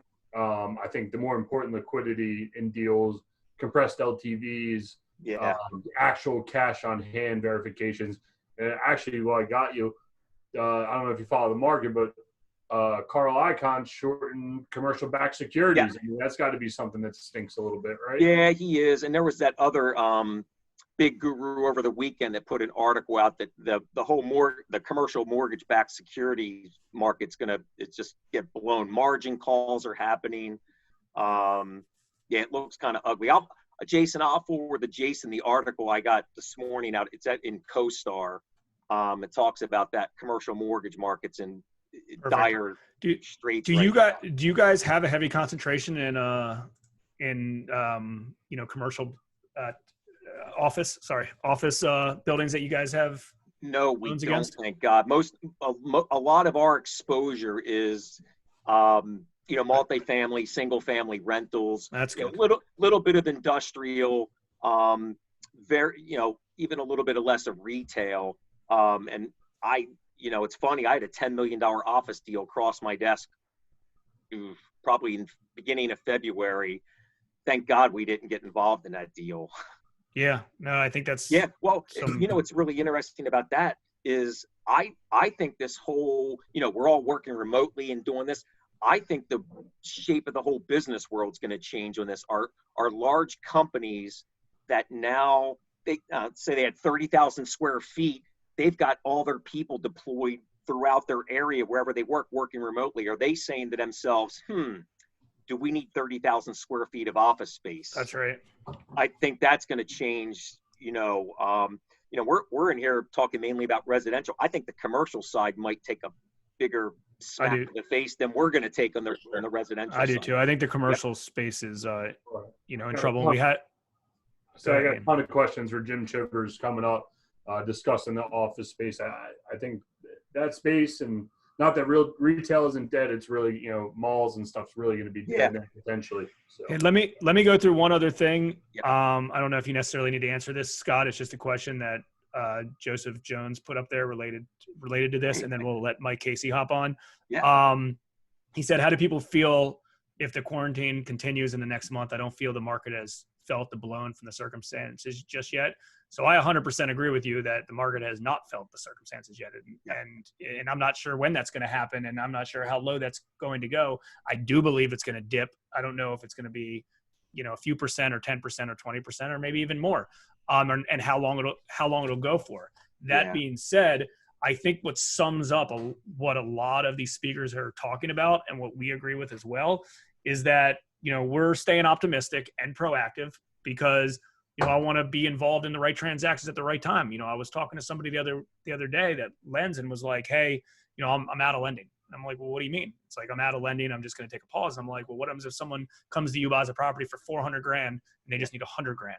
Oh, well, I would do that deal. It's like, well, you're not out of lending then. Like you know, we're going to find the right opportunities and the right deals that come across. And yes, depending on your business model, it might be affected more than others. Personally, I think if you're buying rental properties and they cash flow properly, you know, if the market dips, you're probably not getting affected. It's a longer term approach, especially if you have the right capital, the long-term capital on it. Right. If we do a loan for a fix and flip investor, you know, it's going to obviously be, you know, that's a shorter term project with a lot of different variables. It's going to behoove us to lower our LTV a little bit, knowing that after repair value today might be 200, but tomorrow might be, you know, 190 or 180 or 170 or 160. We're just going to, you know, make proper precautions to do so. So I think the residential real estate market has not fully seen anything actually at this point. But I think it's going to. How far it changes, who knows? We're just going to see kind of what it does, and you make smart decisions. I think all of us are smart enough that, you know, we can, you know, do your own due diligence and, you know, make a smart decision on a deal. And, you know, chances are if you buy, it's like any asset. You buy a good asset, maybe it goes down, maybe it goes up. But if you buy the right asset and you can execute properly on it, you should be fine. Yeah, I saw Terry Royce asked a pretty good question, and he was asking about HELOCs. Hey, Terry. I can't speak for that, but I do foresee, you know, and maybe somebody can chime in on the chat. You know, like in the last downturn in 2008, most of the banks started to freeze the HELOCs because they were, you know, weary of their position. Well, it was a totally different time, and there were HELOCs at 90 and 95 LTVs. So yeah, I think there's a good possibility you could start to see some of the banks, you know, freeze HELOCs, especially if they think the market's going to dip. Yeah, I agree. So anybody that has a HELOC, they should probably get that in cash ASAP to, you know, so that they're not frozen out of that if they do freeze them. Yeah, and time will tell what happens. You know, maybe this will be a few months. You know, hopefully it's just a few months. I mean, this is also a good potential reset related to, you know, getting the right people involved. And you know what, it doesn't matter if you've done 100 deals or no deals. That doesn't mean that, like, I don't, you know, I know they coin a term in a newbie. Like, I don't really love that term because let me tell you, a lot of the really strong loans that we've done over the years and a lot of the really strong real estate investors out there, they're newer in real estate, but guess what? They're successful in life. And because they're successful in life and they've saved money that they can put towards these deals, and, you know, they've learned and educated themselves, they're typically more successful on their first project than most other real estate investors that potentially half-ass things all the time. So I don't think it matters how many deals you've done or things like that. Like, I think if you buy the right project and you have the right mindset, I think it goes a long way. So, all right, Scott, I appreciate it. Thanks, man. Yeah, no problem. I got to throw Mike Casey on here since we're 2 minutes behind schedule. Cool. Appreciate it. Hold on, Mike. Let me unmute you. Mike, you get the honor of Terry asking you questions, okay? Lucky me. He told me I wasn't allowed to talk. King Balin making up the rules. How you doing today, Mike? Good. Cool, man. Well, hey, for those that don't know you, I know a lot about you. I'm lucky to call you a friend and business partner on some deals.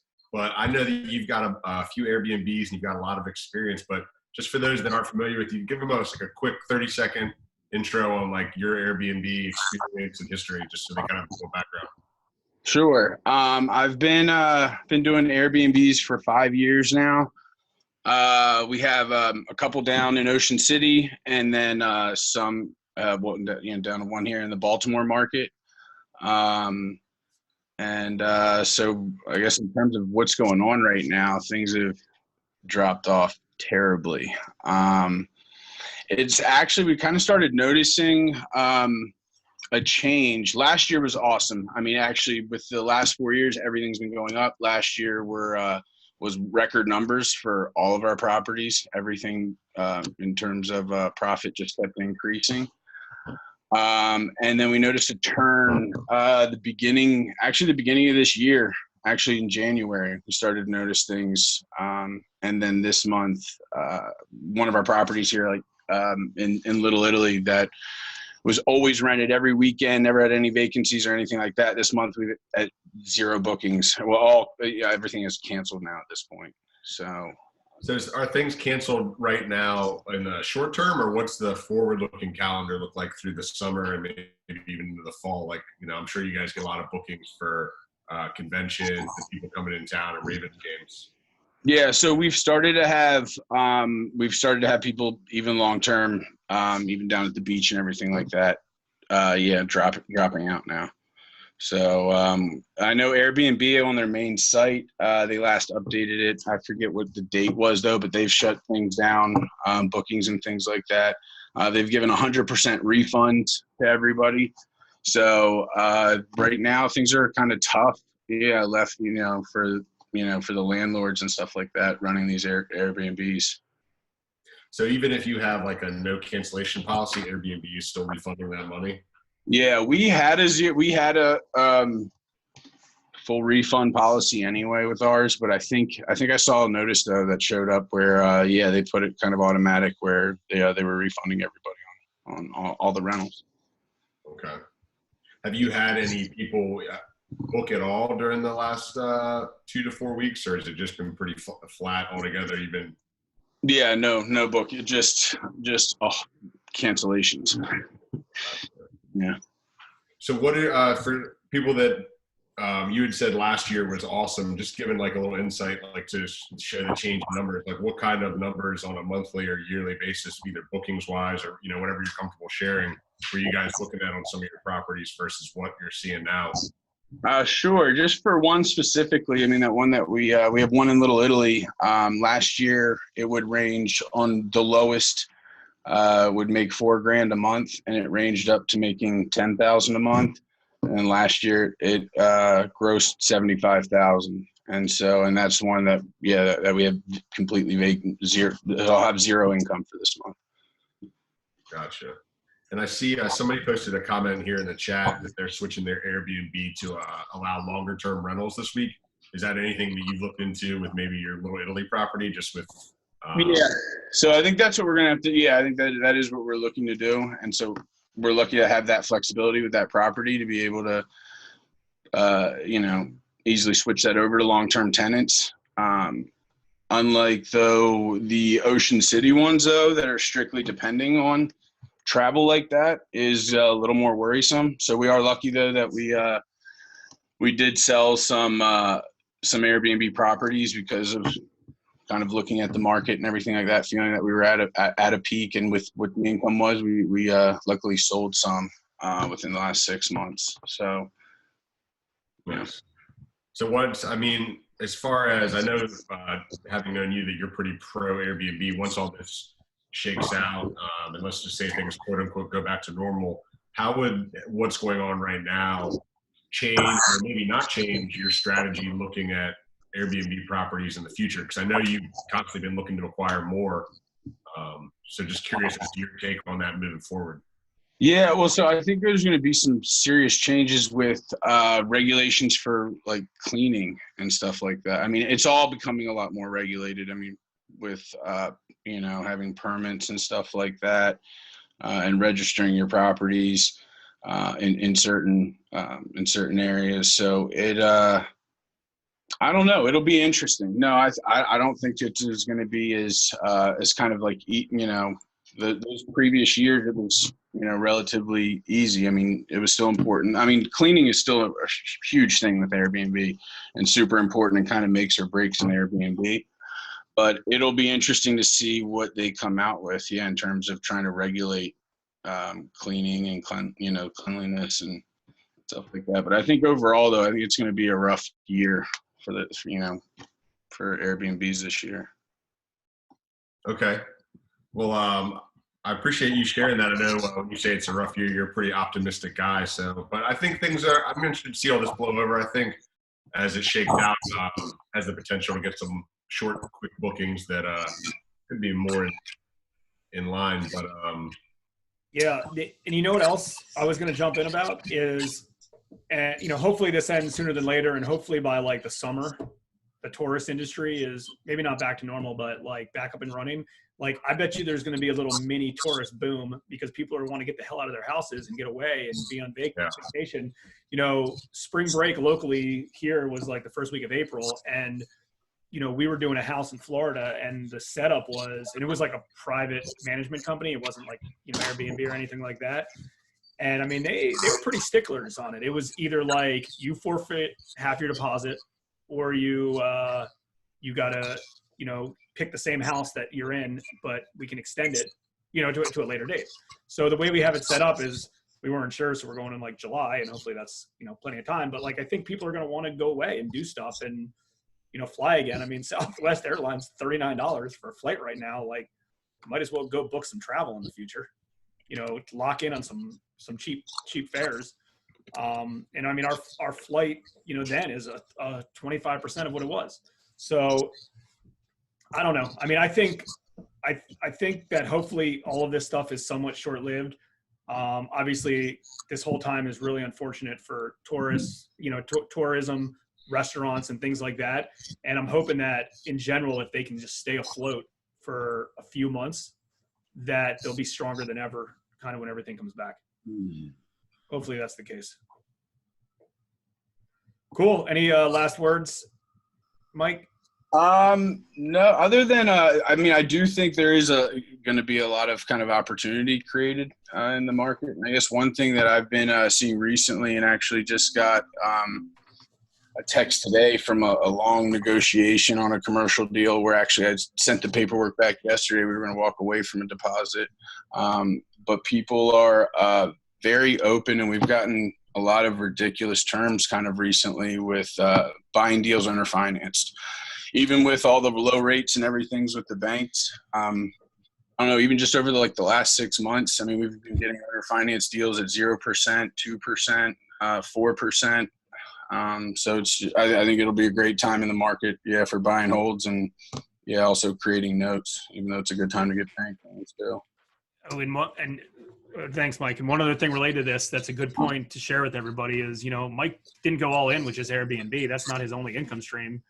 You know, he owns commercial properties and residential properties and flips and rentals and stuff like that. So, you know, unfortunately, one side of the business, you know, if you look at this positively, one side of the business isn't doing great, but the other side of the businesses could potentially be booming, and there'd be opportunities there. So, yep. Cool, man. We appreciate it. Yeah, thanks, Mike. Appreciate your input. All right, Jim, you are up next. Give me a second. I'm gonna unmute you and oops. Hold on one sec. I gotta unmute Ian too. We unmuted. All right.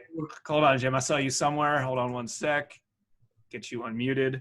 So Jim's up next. He's going to share some info with you. And then after Jim, we got Mike Schock, who is a flipper. And then Caitlin Matthey, who is a real estate agent in Pennsylvania market. So that'll help everyone who's been listening patiently locally about local stuff. You know, we got some expansion to some folks up there as well. So go ahead, Ian. What's up, Jim? Rivers. Hey, how you doing? I can't see you. I don't know why, but whatever. Yeah, I can see you. You're good. You can see Shivers? Yeah. All right. Either way, Jim, most people can't see how tall you are behind that computer. You just want to give a quick rundown of who you are and what company you're with? Of course. Can you hear me? I can hear you, barely. Yes. My name is Jim Shivers. We are commercial real estate brokers.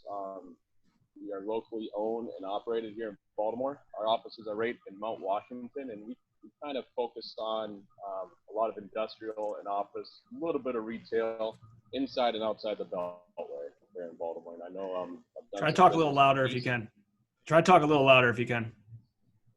I got these crappy headphones on. Let me take these headphones. Yeah, try to take those off and see. Go ahead. Way better. Much better. There you go. Okay.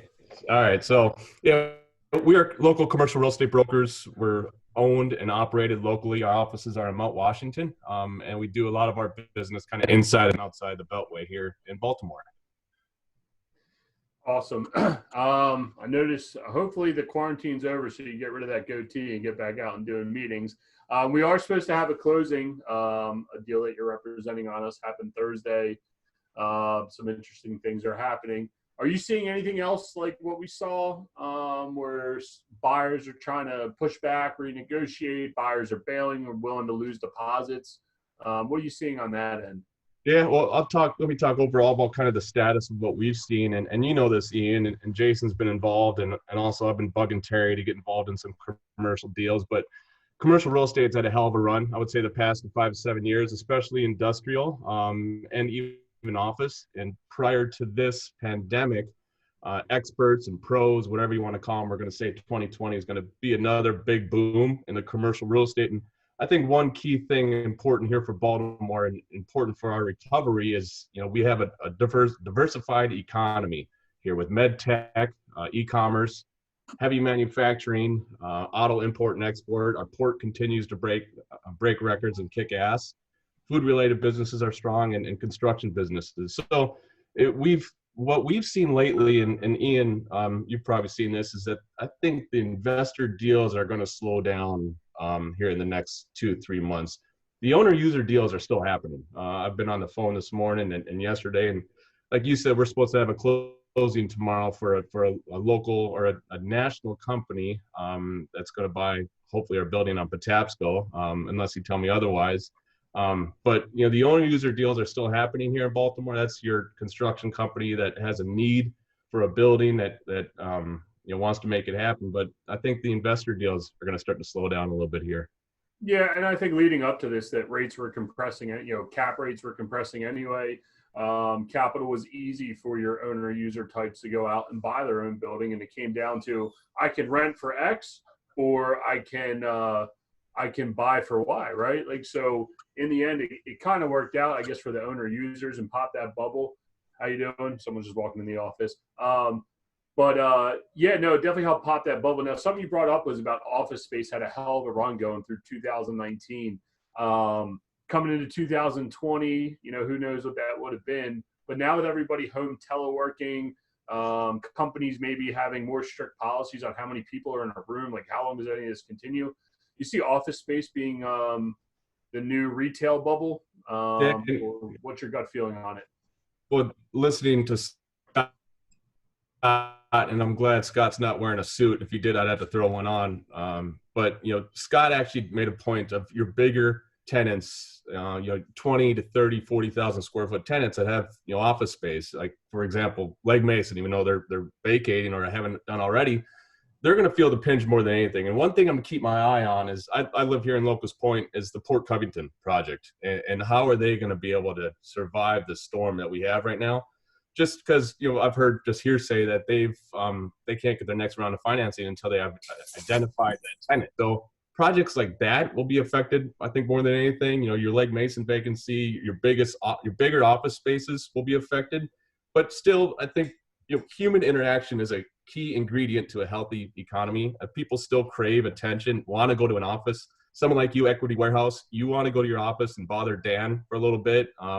Jason Balin wants to go and get to his offices. So your smaller tenants, say 5 to 15,000 square feet, are still going to be strong. It's just your larger type, national credit tenants are probably going to scale down a little bit, and we'll start seeing that here shortly. Right, and something that you brought up yesterday I thought was interesting on our phone call, we have a few minutes left, is I didn't realize that we actually have call centers here locally. Then you've leased a few properties to call centers. And we all know that a lot of companies are operating from home, running their call centers, telecall centers, whatever the heck you want to call it. So I guess I don't know how much market cap that has here locally, but I guess that's something else that we all need to consider is, how many people can you get into one room and what the repurpose is, right? Yeah, that's something I got to make a call into one of my clients. In December, we filled one of his vacancies, 6,000 square feet of a call center. Are those going to be non-existent now? And who wants to be crammed into a small space when you have 30 to 50 people in a tight area? So that's something also we're going to be keeping an eye on. Yeah, and something else that you brought up earlier about the port, and I think that's a valid point. When you look at commercial real estate, you deal with every facet of it, from office space to industrial to Class A full tilt stuff, is that our port's jamming, right? Like, cars are, there's going to be a car bubble. Everything's going to be on a bubble. That's all you're going to hear for the next 2 years, right? But cars are still coming in through the port. Goods are still coming in through the port. That industrial space, I mean, that's a true need, right? Between e-commerce, the port, people shipping stuff, right? Like, I mean, it's still a asset class that's attractive, right? And always attractive. No, and I've been on internet reading JLL reports, CBRE reports, and kind of what they're saying here in Baltimore. And the fact where we're located, kind of mid-Atlantic, centrally located, we've got the port that's been kicking ass. We're due for a quick rebound, just because of that. Where we're located, wide variety of different industries here in Baltimore. We're lucky to have that. I don't think we're going to suffer like some other cities, but Baltimore here, I think, will continue to be strong. But the stress and anxieties that people have right now is how long is this going to last? Is this 60 days, 90 days? I think then we're going to be due for a quick rebound, and we'll all be, happier than hell towards the end of the summer. But, some reports that I'm reading, this could go on for a year or 18 months, and that's going to do some serious damage to, your supply chains, your truckers, the Horowitz family's not going to go to a movie or the favorite restaurant for a while. And I know you love, vegan food, but that's something that's, the vendors that are going to be affected, and they all have, rents or mortgages that they got to pay. So the faster we get out of this, the quicker we'll rebound. Well, I know we were looking at a facility that you showed us, and it's not really our market space, but it was a nice build out restaurant bar type. I mean, thank God, that we didn't buy it, and it wasn't in our asset class, and we were really uncomfortable with it. But how we bought it, I could only imagine the phone calls I'd be calling you with right now. But yeah, no, it's definitely, you bring up a valid point of those asset type classes that can truly be affected. Before we hop off and pass it over to Mike Schock and Chris, you have anything else you want to mention or what you're seeing in the commercial? Yeah, I mean, this again, where we're located gives us hope that the commercial real estate sector will return to normalcy here by this summer. Deals are still happening. Like you talked about the deal we're doing tomorrow. Guys are probably going to be a little bit more analytical over their deals and underwriting a little bit harder and see what the credit tenants are in terms of investing. But business as usual for us. We're gonna have to ride the wave out here for a little bit. But thank you for having me, and Terry and Jason. Thank you guys. Yep. Thank you. Appreciate it.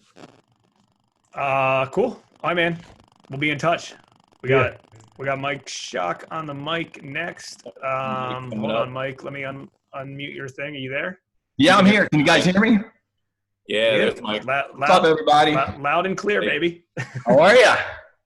Good. We are hanging in there, getting everyone's perspective, seeing what's going on. Obviously, different niches are feeling this whole thing in different ways. So I think it's been a really productive talk to share everyone's experiences with everyone else. And also, I think we said at the beginning of the call, but I'll say it again, that we will, after the call, on the list, on the meetup email list, we'll share everyone's contact information in case from all the presenters. So in case something came up that people, sparked something in people's mind they wanted to work on one of the presenters about. So we'll make sure to do that. Okay, Mike, what's happening in your world? Everything's chugging along. I mean, I was telling Jason yesterday that we actually had 3 properties go under contract. So my wife's also a realtor. Not that we're holding open houses now, but 2 weeks ago, right before St. Patty's Day, we said, well, what do people have to do? Nothing. So she held 3 open houses, and she was slammed. She actually got 2 of the 3 houses under contract with 3 offers each, full price.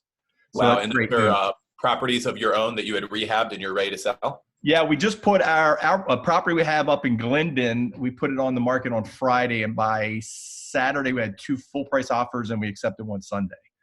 So I think people are still buying. I think people, they need to move. I know a lot of our leads coming in for us to buy are people that are relocating, whether it's job or whatnot, or they've already sold a house. So I don't see it. I see it slowing down a little bit, but people are still looking to buy and sell. Okay. Yeah. One question I've brought up a couple times, and I'd be curious to hear your input on it, is where you think like you say, you just put 3 properties under contract this week. Where do you think these opportunities opportunities are going to come from? Like the deep discount deals, like what kind of scenario do you think would create these low buy opportunities? It's funny because I think a lot of people are panicking. So our lead generation has come in the last couple of days where, we've gotten a lot of leads. And when I'm talking to the people, some people are saying that, hey, I want to hold off right now. I don't want to sell. Other people are like, I need to move. I need to do something. But I think the low opportunity purchases will be down the road a little bit. I don't think anyone's panicking that bad right now. I think maybe as times get harder and maybe things get tighter, and maybe if unemployment goes up, then that's where you'll see that. But my biggest fear from a flipper, my wife being a realtor, is if the courthouses close and can't do the recordings. That's my biggest fear. It'd be like we went through last summer or last spring with Baltimore City closing down. Yeah, we were discussing that earlier with Amin from Universal Title, and so far things are moving along. They're able to do electronic settlements and recording documents in the courts electronically in most jurisdictions, and a few they have to mail away. So it creates like a little bit more risk for title insurance, but so far they're still covering everything. So I totally agree, because we need to close transactions. We need to keep the industry moving on some level, right? Yeah. And you guys mentioned permits earlier. I know Jim touched base on it, but I know our permits, Hartford County, they are a drop off. You go in, you just drop off the permits, and then you'll communicate with them online and over the phone. I know Baltimore County, my contractor sent me a picture. You have to send, I guess, do an hour appointment, he said, or call in and set an appointment. And then he shot me a picture of where everyone was sitting, and they're all spread out. So they are open. That's what we need to keep open, because I have friends in other places, other states. I know Boise, Idaho's pretty much closed down their offices. California, I heard they're shutting down some things as well. So yeah, we got to keep this open, or everything just comes to a halt. Yeah, I totally agree. And we've heard some rumors about what's going on in Pennsylvania too, and we're gonna have some people coming on talking about that too, because it is a market overlapping market that affects some people on the call today. How about on the tenant side? Have you had any disruption coming yet on rental properties? Not yet, knock on wood. And that's our probably another fear of ours, is that the tenants out there hear, well, I can't get evicted, so I'm just going to shut down and not pay any rent. That's our biggest fear. So how do you combat that? I don't know. I mean, if unemployment goes up and nobody doesn't have the money to pay, I guess they can't pay. But we are communicating with our tenants. Like was said, the previous speakers, just communicate. They need to pay. They need to stay where they are. But, I was reading also something about some of these messages on the side about these newbies saying like a new investor saying, what can I do now? Guys, now's the time to build your team. Your team is your realtor, your hard money lender, your contractors. You never stop the momentum. Anyone who's out there thinking about pulling back, why would you pull back? Whether you get the deal and don't do it, maybe you scrutinize a little bit more, but never stop the momentum. I was told that early on in business, and I've always lived by that. You got to keep the momentum going. And for the new people, once you get into a deal, you need to be able to close. If you say you're going to do the deal, you got to follow through. You got to close. Yeah, that's a good point about the team building. And I also, like we were talking about earlier, when things get disrupted like this, oftentimes the cream rises to the top. The people who you're going to want on your team are going to be the people who are still around, right? And then some people who are less prepared business-wise for an event like this might not be there. So no, I totally agree that, building a team out of the people who did operate well enough through a situation like this is it's a really good call. It's a really good call. I like that. Yeah, I think the opportunities too are going to be, just expand your network now, create the relationships now. I think we all know that off-market deals are the best. And I really think that's where a lot of these deals are going to come from. Like I said, our lead generation, we're talking to people that want to sell. They're not holding back. Some people are a little apprehensive. For the most part, everybody wants to sell. They want to move on, find something new.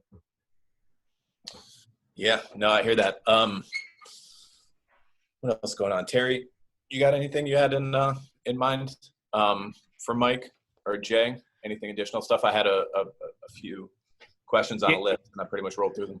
Yeah, I mean, I agree, Mike. I mean, it's a good point. And if like Chris said earlier, I don't know if you were hopped on earlier in the call, but he was talking to a real estate agent on an interview a few years ago. And the guy said, during times like this is when I go all in. And it's like, Yeah, I'm going to go all in and spend a lot of money on marketing and stay in front of people. And, I know internally we're trying to do a lot of additional marketing, not that we really need to do it as much because lots of people need capital right now, but, and we want to make sure we're always on the cutting edge and in front of as many people as possible. And it's with anything. It doesn't matter if you're lending money to somebody, buying properties, leasing properties to tenants. You want to get the best of the best of the best. I almost cherry pick whatever best deals are out there. So whatever the best opportunities you can get in front of you right now, you're going to take advantage of. And if you don't have opportunities right now because you're newer or whatever your niche is, just doesn't have a ton of opportunities, like Mike said, you're right. It's build out your network, learn. I mean, since I've had more free time now in general with like less actual transactional stuff, because we still get a lot of lead flow. I'll tell you that the leads we're getting in recently have been more qualified. Like the deal per deal, like we would, in general, we get 1,000 leads per month and we were closing 25 loans a month. And our lead flow is significantly less, but our lead quality is a lot better, which is great.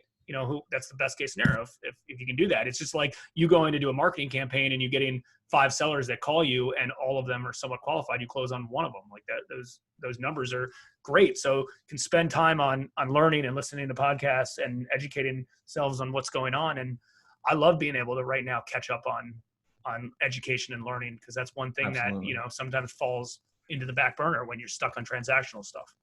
Yeah. And just, essential businesses out there. We just had, we dug a well yesterday. We have home inspections going on. We have appraisals going on. So it's not like anything slowed down on that point.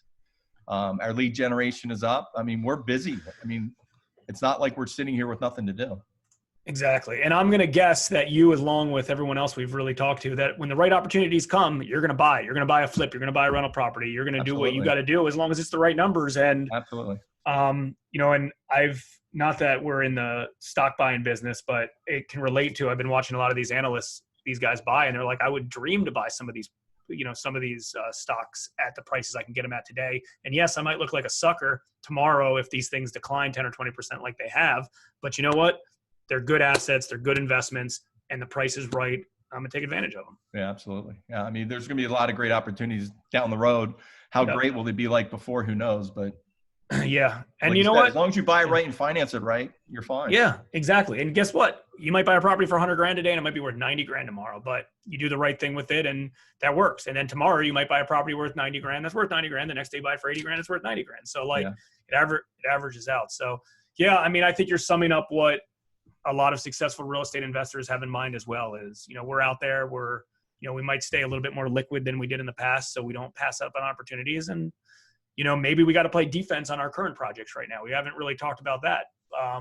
Maybe you just got to play defense to just get out of your current project so you can unload, get liquidity back, and then, move it to something more profitable. Yeah. And what we're seeing is that when our projects are finished and we put them on the market, they're selling quick. They're not sitting there, which is great news. Because we were a little worried that it would stagnate and we would take days of market would go way up, but it's not. Yeah. And like you said, and we talked about earlier, if the higher powers shut things down, we're screwed. Title insurers and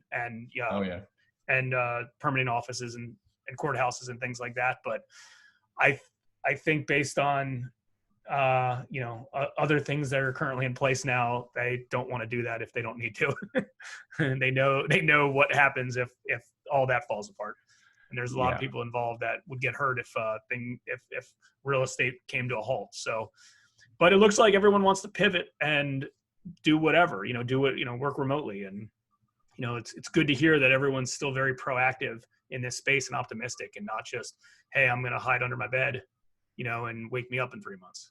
Yeah, it's definitely the wrong mindset. Exactly. So I, Mike, certainly appreciate it. Like always, enjoy yourself. Mike. See you, boys. See ya. Caitlin, I'm going to unmute you. Ian's, I think, meeting with somebody. So me and you will chat until Ian hops back on. Hopefully that's okay. Ask to start your video. Unmute you. Hey, Caitlin, how are you? Hey, good. How are you? Good. Yeah, Ian just texted me. He said he had someone walk into his office. So hopefully he's staying, 6 feet 6 feet away, and he's smart about his social distancing. He's probably not, but that's on him. So we'll chat until then. So Caitlin, thanks for hopping on. Maybe just take a quick moment, tell everybody a little bit about yourself, and we'll start with that. All right. I'm a realtor out of Keller Williams in Montgomeryville in Pennsylvania. It's about 40 minutes outside of Philadelphia.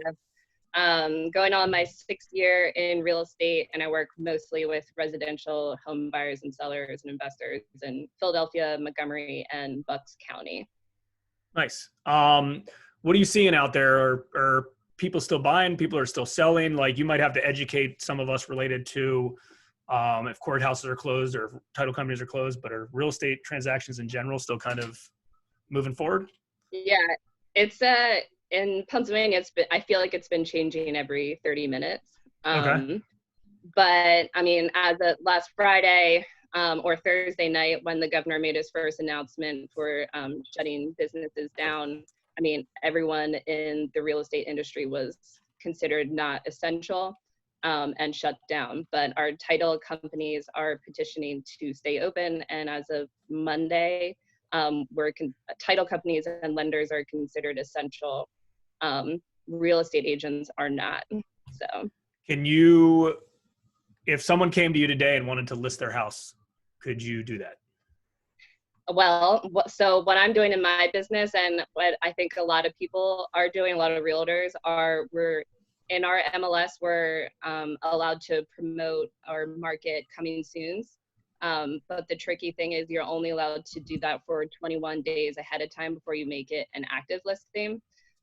So fingers crossed we're allowed to sell real estate again, or make it easier again the way we used to do it in 21 days. So there's in Montgomery and Bucks County, it's been a slow climb with coming soon listings. For a lot of people are also taking listings off market or temporarily off market or withdrawing as well. So do you have any, go ahead, sorry. So when I'm doing personally with my listings, and I have a few, I've just been putting them in and marking them as coming soons.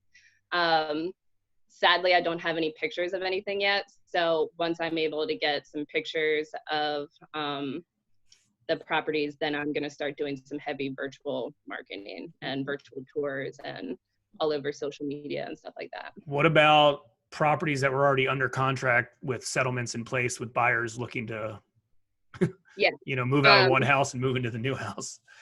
Yeah, so this is where it gets pretty tricky as well. So I had a few transactions under contract. They're still under contract. Nobody's pulling out of those. So what Pennsylvania Association of Realtors put together a new addendum just for this situation. What it does is it pretty much kind of puts a pause on any of your properties that are any of your transactions currently, right? If you're putting in an offer on a home, you can submit the addendum with it. What it does is if sellers and buyers agree to the addendum, then it can put a 30 or 60 or a 90-day pause until you can meet your contingency timeframes. And do you feel people are just backing out though at that point? Or are they still staying in the game? I personally haven't had anyone back out. We're not allowed to be, as of Monday, we're not allowed to be out showing homes anyway. There are some people doing that, but I don't think that's in business best practices. So there's been, since Monday, it's kind of been like a whirlwind of trying to figure out exactly what to do. But that's how I'm working it. But yeah, so the addendum will protect you. So because we're not allowed to, I have a few people who haven't even had their inspections done yet, and there's a few inspectors out there, but I don't know them and I've never worked with them, so I'm not going to put my buyer's best interest in someone I don't know and don't work with. So we're trying to do the addendum. And potentially an issue that's going to eventually come out of this, which is not necessarily a good thing, is if this market starts taking a turn for the worse and starts depreciating, these buyers are going to second guess some of these things. And I don't know if they're still liable to buy or not, but hey, if I'm buying a property, a primary residence for $200,000, and then I see that, the market's shifting and I could probably get it for $180, I'm probably just going to back out of that and move forward if they have the ability to. And that sucks, unfortunately. Yeah, every situation is going to be different and tricky. I had one of my clients, he works in the travel industry, so he's at a big risk of losing his job. One of his big competitors lost his job, but luckily his wife is able to carry the loan by himself. So you're going to see, I'm sure you're going to see a lot of that because not everyone's qualified, obviously, to. Yeah, it's unfortunate. I don't know if you were on early enough when I was telling a story about we had a property that we had foreclosed on that we sold, and the guy put under contract like 2 Fridays ago and was supposed to settle last Friday, and he got cold feet at the table, and it was a cash deal, and he was like, just take my deposit, like I'm uncomfortable, like I'm not sure what's gonna happen, and that was fine, but like he wanted to extend it for 30 days, and I was like, we're not extending it for 30 days, not because like I didn't want him as a buyer, and if for instance he comes back in 30 days and wants to settle again, we'll sell it to him if it doesn't sell between now and then, but like I just didn't want to keep us on the hook for it. And I think that's going to be hard for buyers and sellers of like, oh, let's just pause for 90 days. Like shit changes in 90 days, unfortunately. But, right. So I guess if you're representing a seller and if you're a realtor, what I would do is I would ask for bigger deposits, 10, depending on how much the house is. Yeah, fair. And to protect yourself in that way. Yeah, fair enough. So, okay. So no real estate transactions can even get on record. Like, let's say you have it's a private sale. Let's say you have a property for $100,000. You want to sell it to me and I buy it from you. You can do that. You can do that. It's just, you're not gonna be able to get, there's always a way to get things done. It's just like, if you want inspections, that's not going to get done. If you want to get a UNO from the municipalities, that's not going to get done. But title companies are now open. So, and lenders are working. So got it. Well, because the only reason I was asking is like, because we have an office in Philly, and one of our partners, Ian, is hopping on in a few minutes, not a few hours, a few minutes, and I'm pretty sure. We close deals in that office in Jersey, Philly, and Delaware pretty regularly. I don't know if that's a Pennsylvania thing or a Philadelphia thing that you're talking. This is a PA thing, right? It's the whole state. Yeah, it's ordered by the governor. So yeah, it's a PA thing. Okay, yeah, because it's interesting. And again, like I don't know if there's real estate agents involved, and these are off-market investor deals. But yeah, I'm curious. So yeah, what are you kind of doing in free time without there being a lot of transactional work that has to be done? Just building my database. I've already been doing a lot of virtual stuff anyway, but I'm just putting myself out there for buyer-seller consultations, either on Zoom or Google Meets or even just FaceTime. So I've been promoting that pretty hard. I've just been reaching out to all of my past clients and potential ones, and just been calling them and keeping them updated with what's happening in the real estate market. And a lot of people are very interested in very good discussions. So it's just it's another way to reach out to people and just kind of offer them help, see if you can help them in any way. Unfortunately, I think there are going to be a lot of people that aren't going to be able to afford their homes after this whole thing is done. So sadly, I hate to say it, but they might have to sell their houses in a few months. So just trying to build my database, and when the dust sort of settles on this, I'll be ready to go. And I think there'll be a lot of houses to sell, and buyers will still be out there. So, because we were coming from a very competitive spring sellers market, like 2 weeks ago, at least up here. We were going through open houses where there'd be like 100 to 200 people coming through these open houses. Yeah, and like 10 offers, it's just this area. I don't know how it is in the rest of the world, but it was pretty crazy. And then it just kind of came to almost a dead stop, right? So I think buyers and sellers are just kind of waiting it out until we get the go ahead to resume what we were doing before this whole thing started. Exactly. And I guess we'll see what happens because interest rates are still low. Who knows what's going to happen with that? But, like earlier I was talking about with RJ, this guy, realtor RJ, he listed a property for us, and we very quickly, we got a property under contract above market because the guy wanted to lock in at a low interest rate. And, he wasn't nervous about it. And he was like, hey, I need to buy a house anyways. I might as well take advantage of it now. I want to lock in and do it. And, it worked. So yeah, I guess we'll see what happens. Hopefully for everyone's sake that this gets moved along very, very quickly and everyone get back into business. And I'm willing to bet that we kind of have a little boom with a lot of things, especially with real estate, if the rates stay low as things kind of come up. Like people are wanting to get back in their way. I mean, especially if it happens in the summer, because people were probably planning to move in the spring so they could get into new school districts for the fall. You know, and maybe they have to make quicker, more emotional decisions than they had to in the past. So that could potentially be a good sign. You know, we still might have backlash related to banks being able to, you know, process the loans that quick, especially if they're laying people off now and then they get like a mini boom. But, you know, those are all kind of bigger picture things that could occur. Right. Cool. All right. Well, I appreciate it. Is there anything else you want to add? We're gonna pass everyone's information. There was a few people that chatted asking for your info. They said, "Hey, okay. I'm a fellow Keller Williams agent." Yeah. I saw a few things.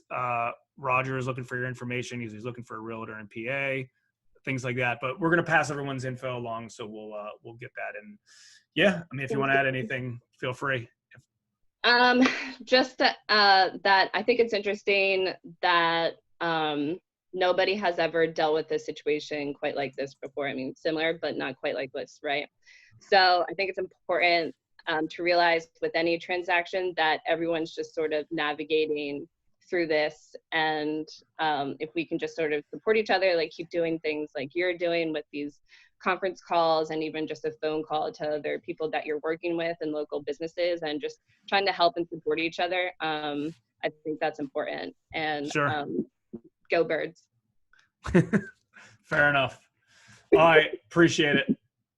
All right, Mike Wagner, you are up next. I'm going to unmute you and your good old buddy, Terry. There you go. Hold on one sec.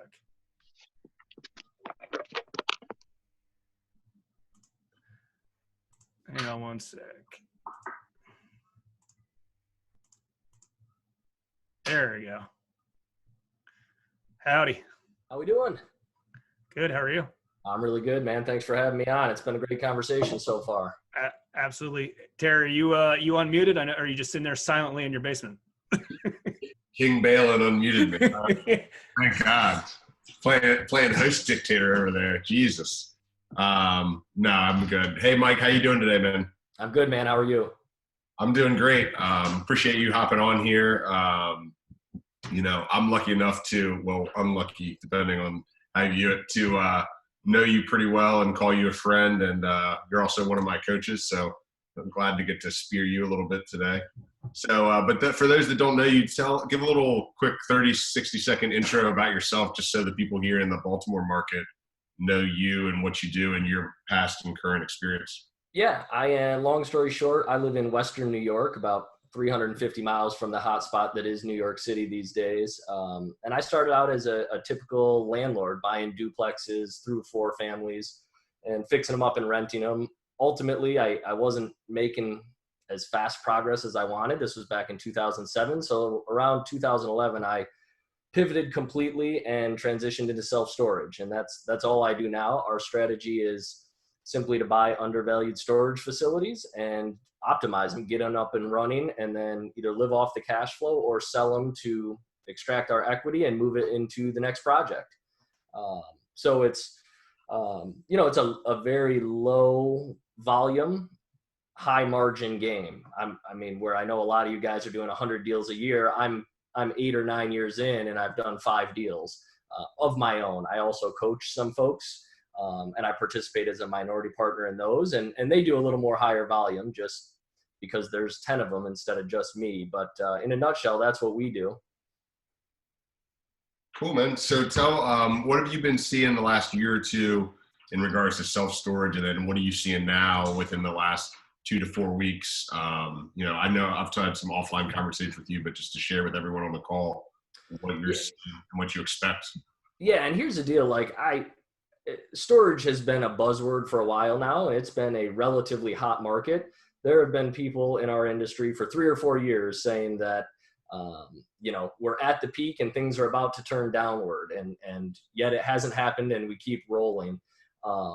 As far as how things have changed over the last, you know, 2 to 4 weeks with everything that's been going on, it's really hard for me to say. I think it would be hard for anybody to say in my industry or at least who uses my strategy, just because it's so early. What I see this very unique set of circumstances offering us who are in the storage industry is really a couple good tests.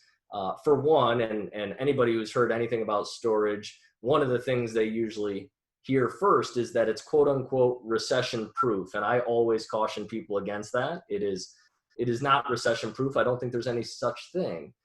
But I will say that I believe it to be recession resistant. So if the greater market experiences any sort of correction in the coming weeks, months, hopefully that will be the extent of it. But if the economy has a greater ripple moving forward, we're really going to be able to see, is storage as insulated from the greater economy as we all think it is? I tend to believe we're going to get confirmation.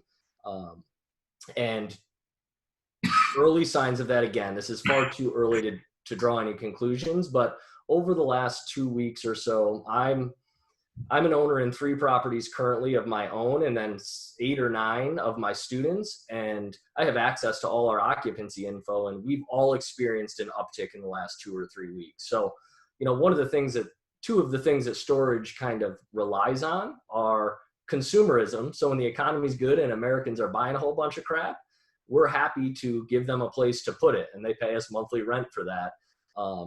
And so one might think when the economy tanks or at least softens, our market rents, our occupancy might kind of soften and go down. But kind of the saving grace in storage is that our demand can be bolstered and driven by transitions. And clearly when there's uncertainty and when the economy softens, a lot of people are downsizing, foreclosures, that sort of thing. So what we lose based from the consumerism driving force, we gain in that transition. So I'm excited.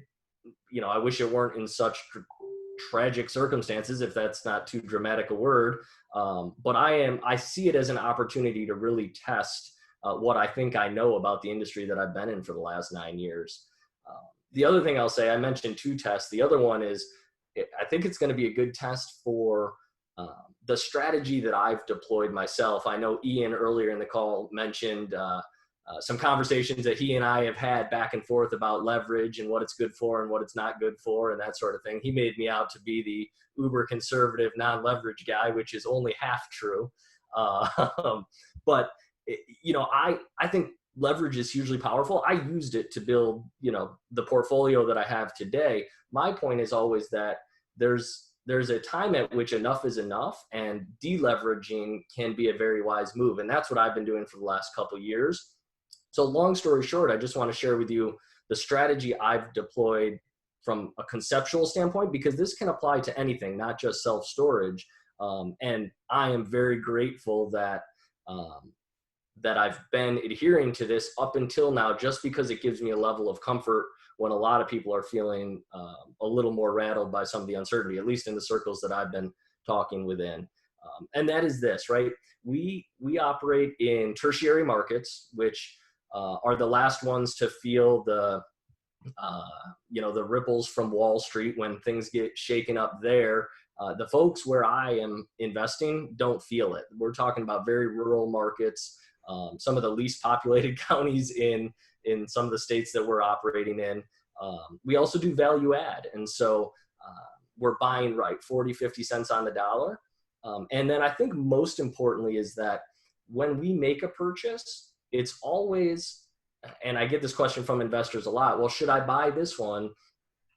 It doesn't cash flow great, but I could flip it quick. And I always err on the side of being conservative and say, listen, you need 2 viable exit strategies. And so you may think you're going to flip it quick, but if there's a virus all of a sudden, right, who would have thought that could be one of the things that stops you from selling a storage facility? But all of a sudden, that's a reality that nobody saw coming 6 months ago.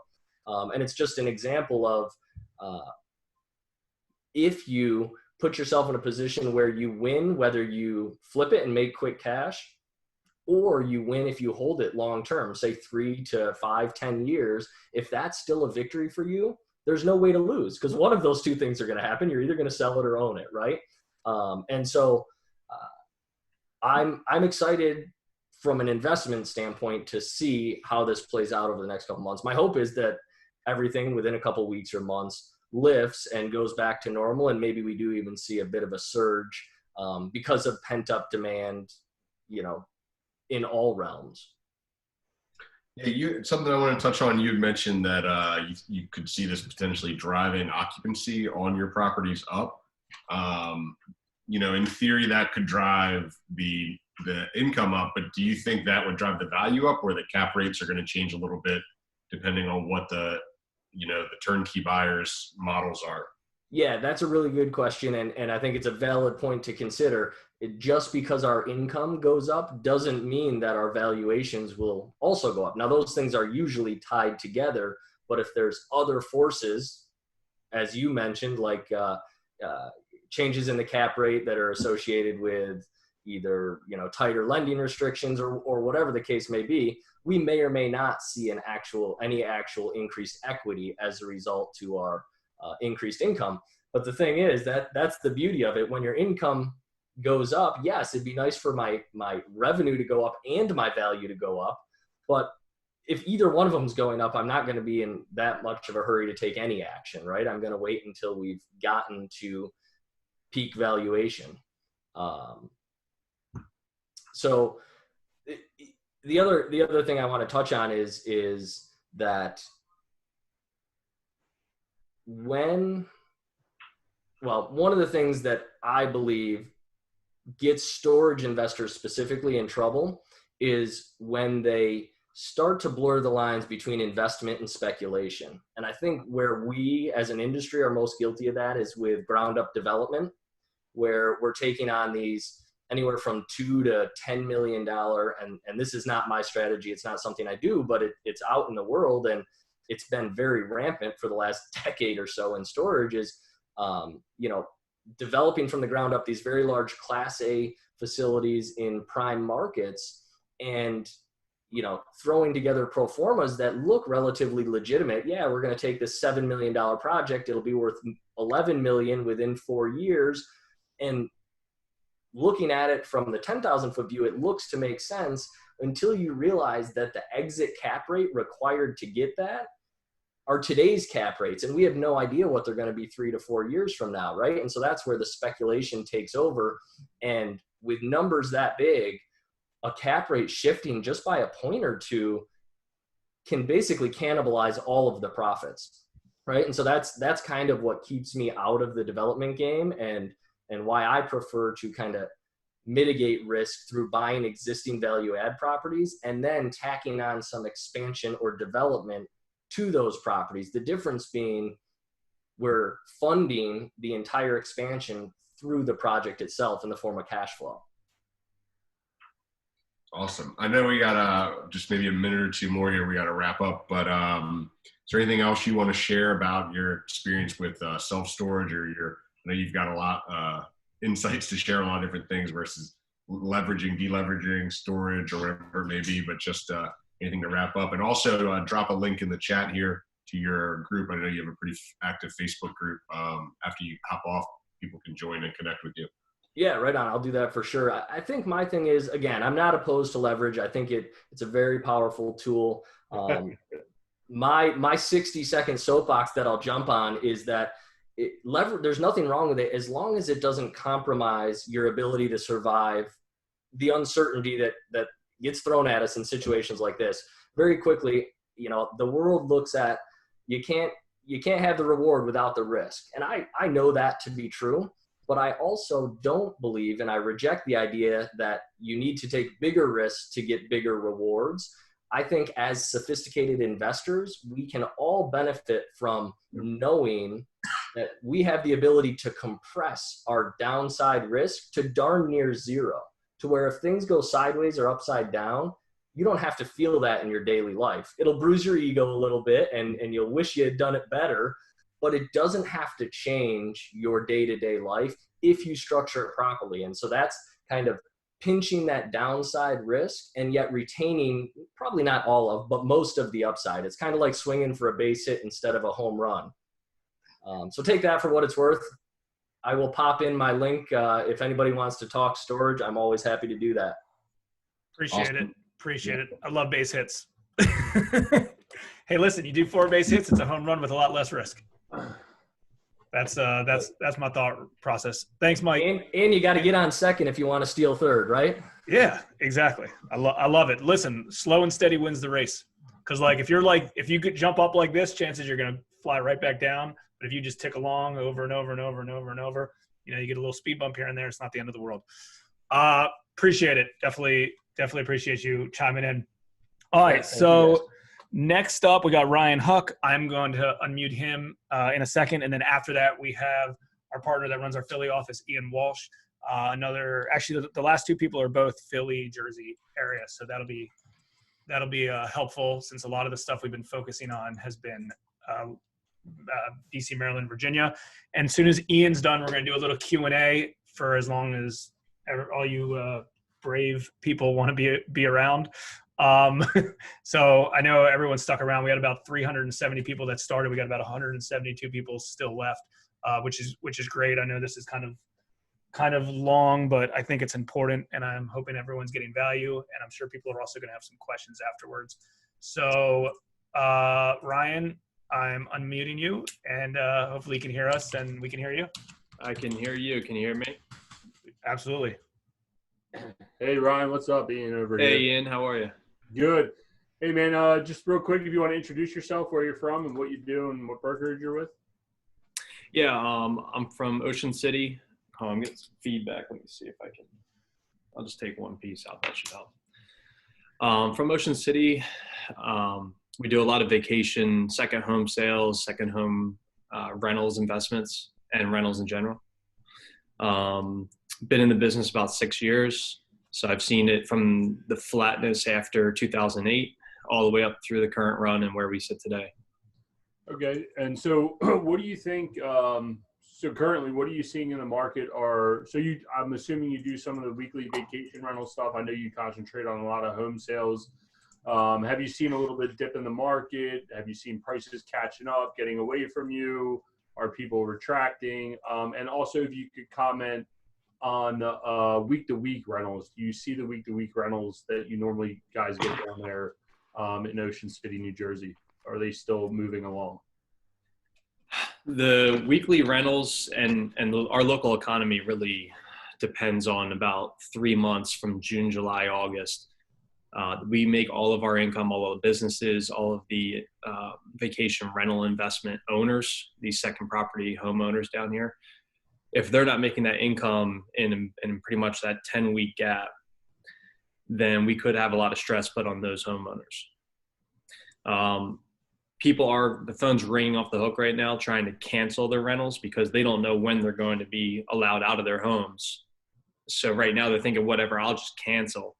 And then if we're allowed back out, I'll just rebook a home at that point. Right. So you are seeing some cancellations down there then, or people are trying to cancel anyway. That's Correct. Pretty interesting. Now, I know when I ran into you a few weeks ago, we had an interesting conversation of the last time you saw us, instead of people doing big, extravagant overseas trips, they were actually staying closer to home. Do you see that happening again? And if you could go explain a little bit about that, like what we were discussing. Yeah, so in 2008, we actually saw a boom in our rental market, which is Saturday to Saturday, again, from June to the end of August, early September. Pretty much follows the school schedule. And what we found was instead of having lavish overseas vacations, and in this time, you're going to see people maybe being averse to getting on an airplane or spending money. A lot of people hop in the car where they think it's safe and cheap, and all the money's pretty much spent in the home rental for the week. And you're looking at 30, 40, 50% of what it might cost to do that big vacation they had planned. Right. So, yeah. So we are actually hoping, depending on when we're allowed back out of the house, we should see, somebody mentioned on here earlier, a boom in our tourism market. And that's what we're hoping for. A lot of very late rental bookings, but actually booking us out and flocking to town. Now, right now, actually talking to people that own property here. And this is funny to see, in a time like this, we have Pennsylvania go on lockdown, and a lot of the homeowners are now here riding this whole storm out in their second homes. So they kind of they're seeking shelter in their asset down here in the shore. Yeah, I guess that's the advantage of having a shore house, or a second home anyway. You have somewhere to flock to. With that being said, you guys have a lot of spec builders down there, guys that have come up out of the ground with you guys got some crazy developments down there. We looked at a few houses that were insane. Do you see that market continuing? Those guys have such a refined business, and I know you represent a lot of them. What's your feeling on those guys and what their path takes them down during this market? In this current market, I see any struggling homes, tear downs, homes that need a lot of work. They're not going to move right now in our market down here. Turnkey, new construction, I think, although it's kind of quiet right now because people just can't get out of the house to take a look at these homes. Once we're allowed out, what I'm thinking is you're going to see pent-up demand with still low inventory.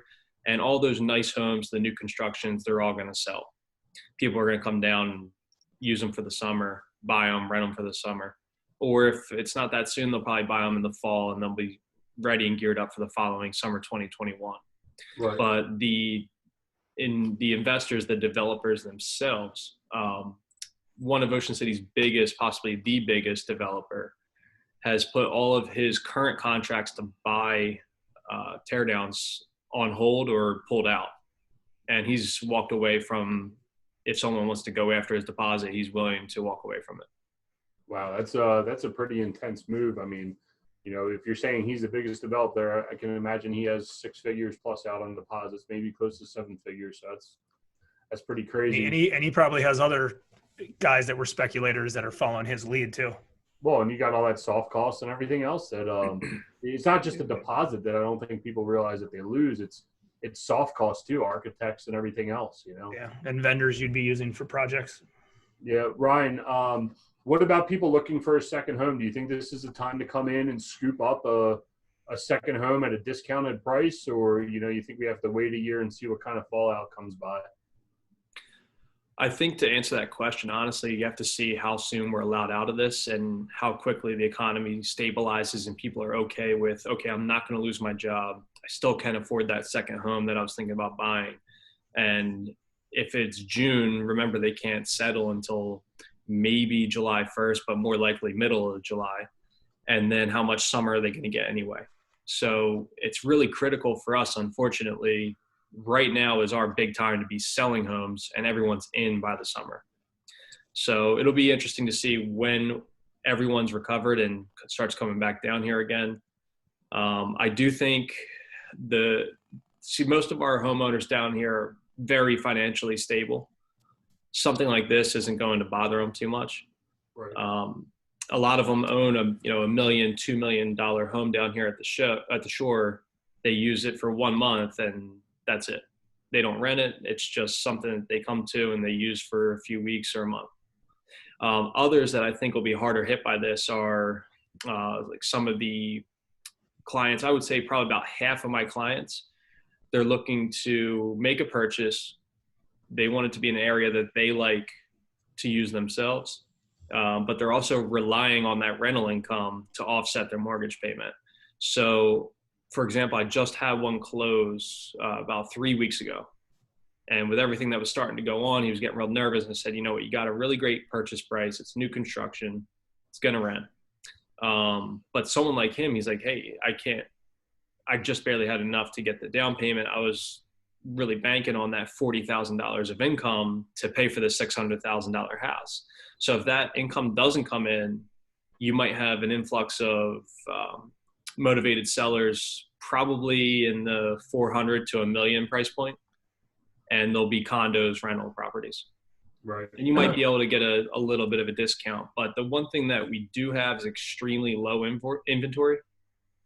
And unless those type sellers start flooding the market over the next month or two, we're going to come back into this with still extremely low inventory and pent-up demand.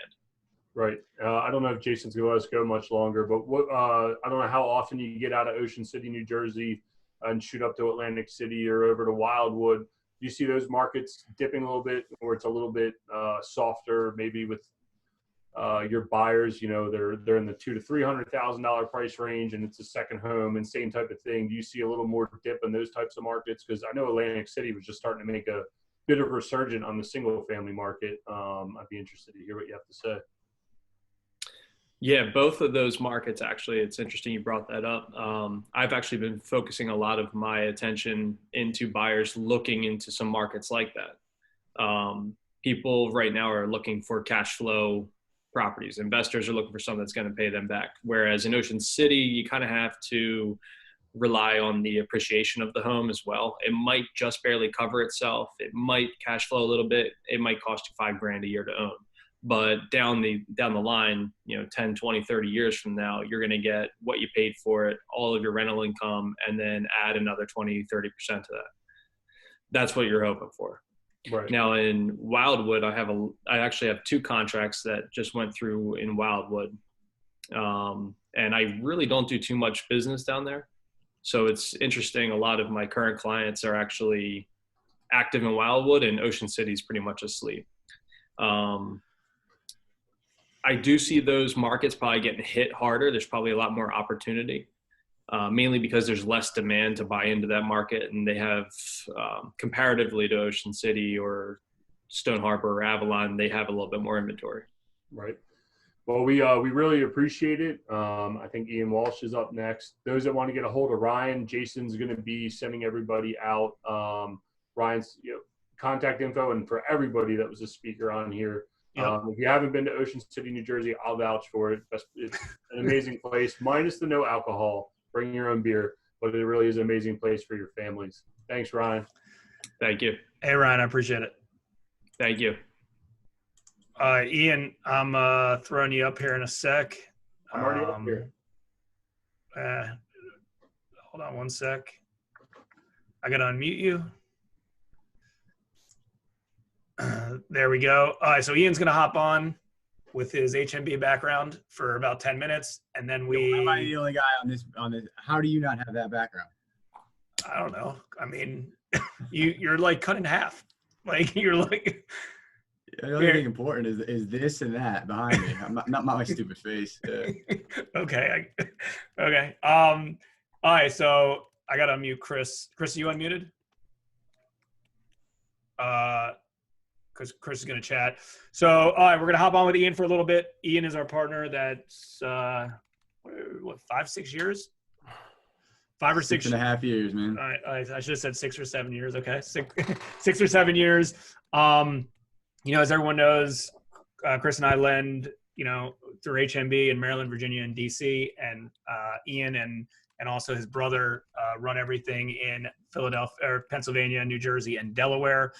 There seems to be a mix of kind of both markets, and we were pretty heavy in the DMV area locally. So it's good that we had a bunch of other speakers in some of these other areas as well. So Ian's gonna hop on for a few minutes, and then after that, maybe like 10 minutes, him and Chris, and then after that, raise your hand if you have any questions. Start raising your hands now, and I'm going to go through them one by one and ask any questions. And if you have a question for a specific speaker, as long as they're still on, and most of them are, I'll unmute them as well. But raise your hand, and then we'll unmute you, and you can ask your question. Chris, you're up. Hold on. I got to unmute Chris. Sorry. I forgot he was muted. All right, Chris, go ahead. Here we go. There we are. Okay, cool. Ian, how's it coming over there? How you making out? Good, man. Nothing's changed for me. I'm always stuck in my pilot seat at my house. That's how I do it. Yeah, so we've been hearing some interesting stuff about what is and what is not shut down in Pennsylvania. Mm-hmm. We haven't gotten so much detail on Jersey yet. Can you give us a rundown of that? It's kind of strange because some of real estate has been considered an essential business, and aspects of it are not. Do you know the details on that? Yeah, so they put it out. They like blanket statement, and they're like, it just came out one night. They're like, everything's shut down. It's over. Game over. Like all businesses closed. And they're like, here's the list. And then the list was kind of like, some of it's clear, some of it's not. Some of it they definitely didn't think through because they didn't think about the guy. They're like, okay, anything that's not food or medical related's closed. Well, then it's like, well, what about the guy that has to make the metal for the medical related thing, or supply the piece of this for the food delivery guy? Is that business? You know, so what I've noticed is that like your retail stores and stuff, like I think GameStop was recently fined or had their business license removed because they said, we're not shutting down in the face of this. And then they were like, all right, cool, your business license is gone. So I think like big stores and big places like that are probably going to get themselves in trouble if they like defy it in that capacity, but there's no way to enforce it in terms of like most other non-retail, like physical places. I think it's just a way of trying to project the severity of like, stay the hell in your house and stay away from work. I don't see how they're not like hauling people off to jail, but people shouldn't be going into their cubicle, you know, type stuff. That shouldn't be happening. Yeah, for sure. I definitely agree on that. Like we got a similar order here. I mean, they stopped short of calling it here, meaning in Maryland. They stopped short of calling it a shelter-in-place order. They just ordered the closure of all of the businesses except for the ones considered essential. And there was a lot of real estate-related stuff on the essential list. Like, I mean, obviously banks and stuff like that. Got to keep the banks moving. Even a non-bank lender, which is exactly what we were. Anything related to construction and all the different, you know, aspects of construction, the different kinds of vendors and all that. So it left a good amount of wiggle room for us to operate, you know? Yeah, I mean, it's tightening every day up here. I guess we're tighter up here than you guys are down there with that stuff right now. It sounds like it. You know, they just announced in Philly that is the 27th. So in 2 days, all construction is to cease. All construction jobs in Philadelphia cease. So that was a specific order that they put out like yesterday. So New York, New Jersey, and Pennsylvania seem to be a hotbed for the virus, and then therefore like seems to be leading the charge between them and like California of like the lockdown portion of it. Ian, is that Philly or all Pennsylvania for Philly construction? right now Philly. Yeah, because right I mean now, that's an issue. If that happens, real estate investing is in trouble short term, because obviously you can't get permits, you can't do construction, you can't do everything. Things are on hold. Permits are already been on hold for sure. Gotcha. Yeah, a lot of people are going to feel that, you know, like the contractors who need to get up and go to work and make their $150 a day. And I mean, obviously the owner of the property, I mean, just all kinds of people, agents, you know, lenders, like. Yeah, right now up here, I mean, I'm sure down there too. You know, the thing that I've noticed is that like the first few days of this thing was like a vacation for everybody. You know, they're like, oh, what are you doing with your time? I'm going to spend some time with my family. And then it's like, oh shit, I'm not making any money. And I think within like 2 to 3 weeks, I know they passed that stimulus package today, which the market just swallowed in about 2 seconds going into the close. The, you know, $1,200 an adult, I don't know how that's going to prolong the economy, but unless the stimulus is really impacting in a very short-term future, that vacation mode is going to turn to anger pretty quickly when people don't have money. When people don't have money and they've been trapped in their house, like, it's not a good look. So 2 to 3 weeks from now could be a little bit messy. Yeah, that's interesting. So switching over to the, you know, more positive side of things. Sorry, yeah, I'm like Debbie Downer. Yeah, go ahead. No. It's the reality of the situation we're in.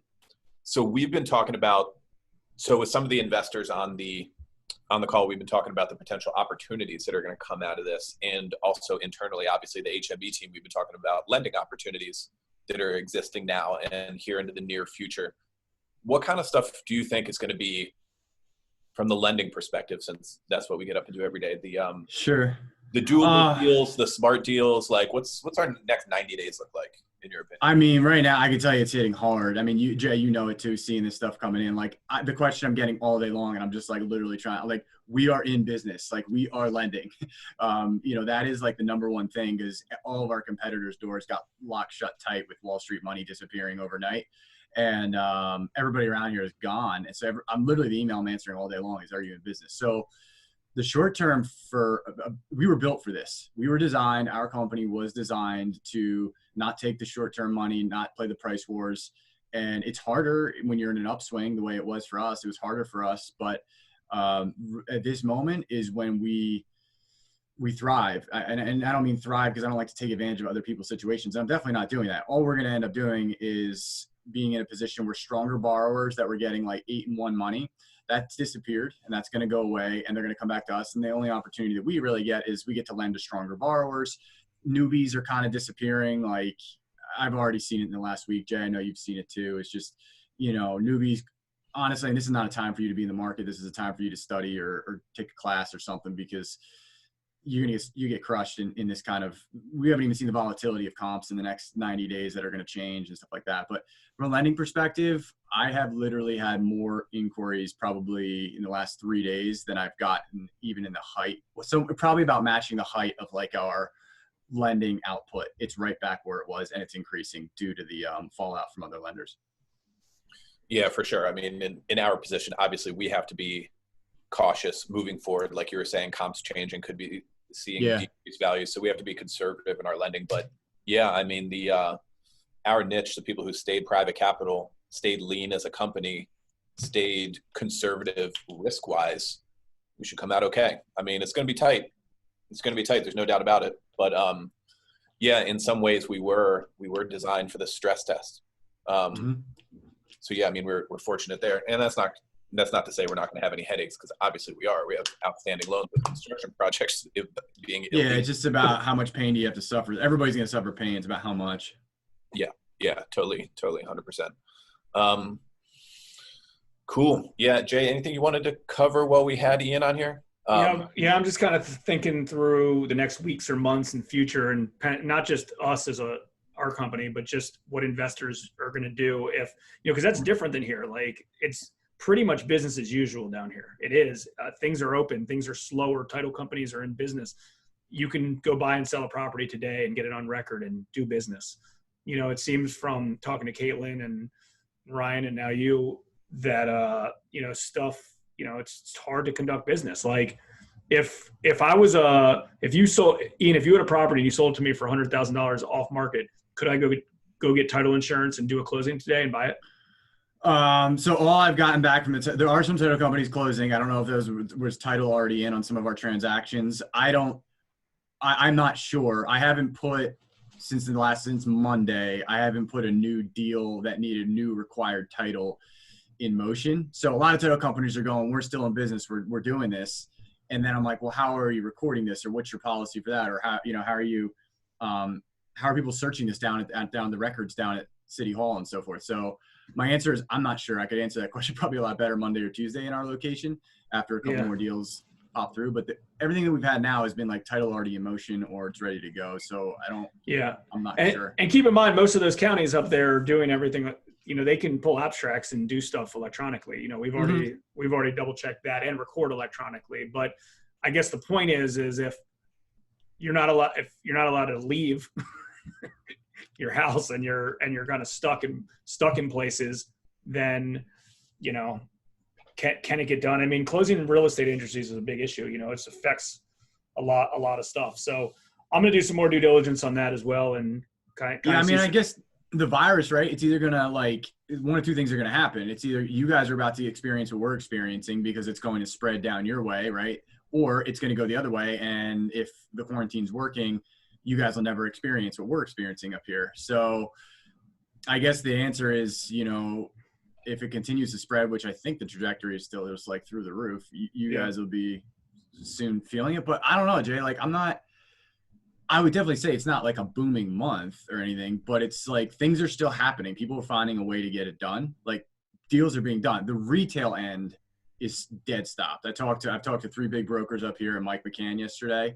Everybody's deadlocked. I mean, it's like 20% tops and it's probably the 3 biggest brokers and Mike and McCann up here. So like 20% tops is what their closings are right now. So that is locked down.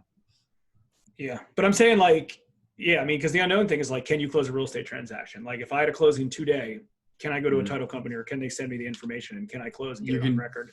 So far up here, yes. I mean, we had 3 closings today, so. Well, that's true. Or 2. Okay. Yeah. So, I mean, then it is, but then for the most part, business is getting conducted. Closings can be conducted if their offices say practice. I'm just looking at comments from Caitlin real quick. Okay. Fair enough. All right. Well, I appreciate it. Maybe stay on the horn for a second. If anyone has a question, we're wrapping everything up. Raise your hand now. Hey, whoever, I'm a host, so I can't see how to raise your hand. Can one of you guys chime in of what to do in order to raise your hand? Like, I think you go to, like, you. Hold on, I used to know this.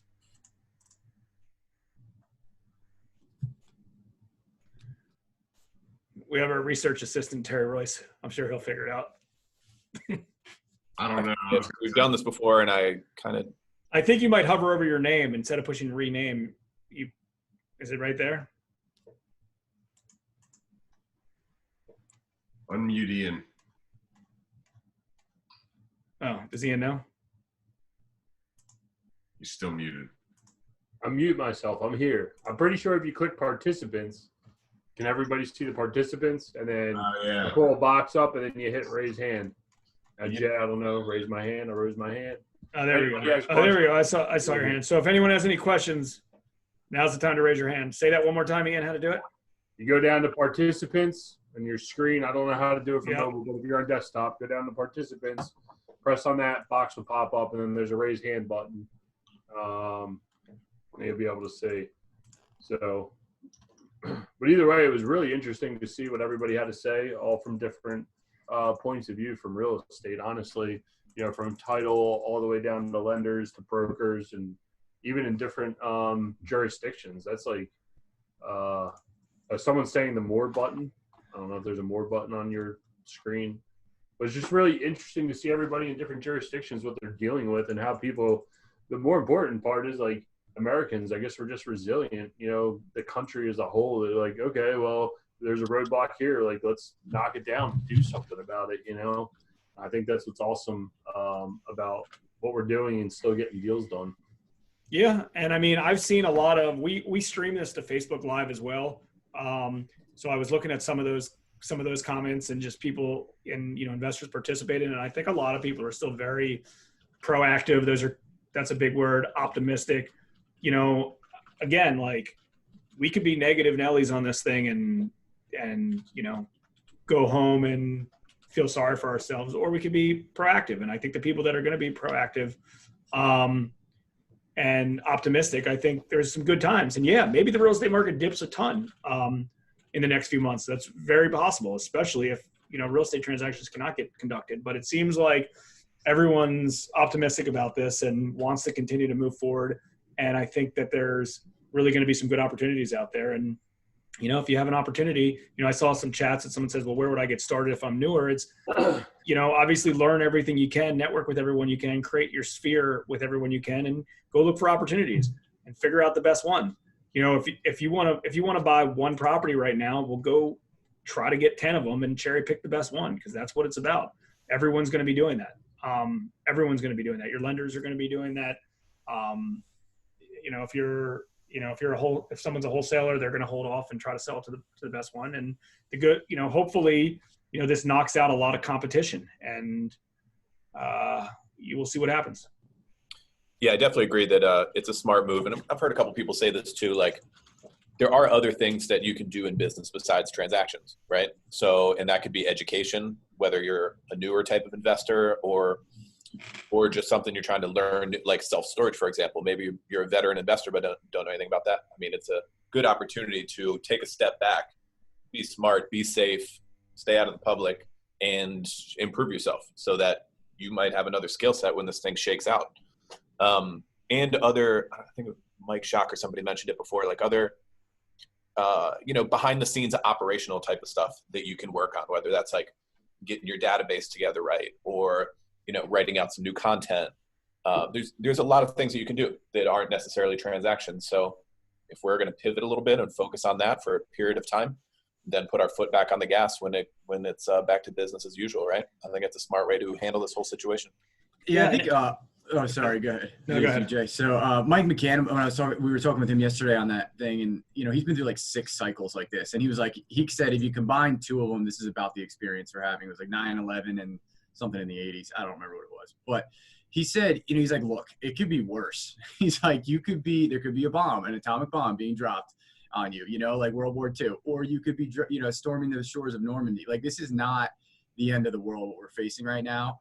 It's just adapting to it, and he's doing exactly what you just said, Chris. I don't know if you actually listened to what we were doing yesterday, but it's exactly what you just said. He's like, I'm reinvesting in myself, my business, and the people around me. He's like, this is the time to do it. And this passes. It could be worse. And that's just his mentality. And I think it's a really good way to look at it, is like, this could definitely be worse. Totally agree.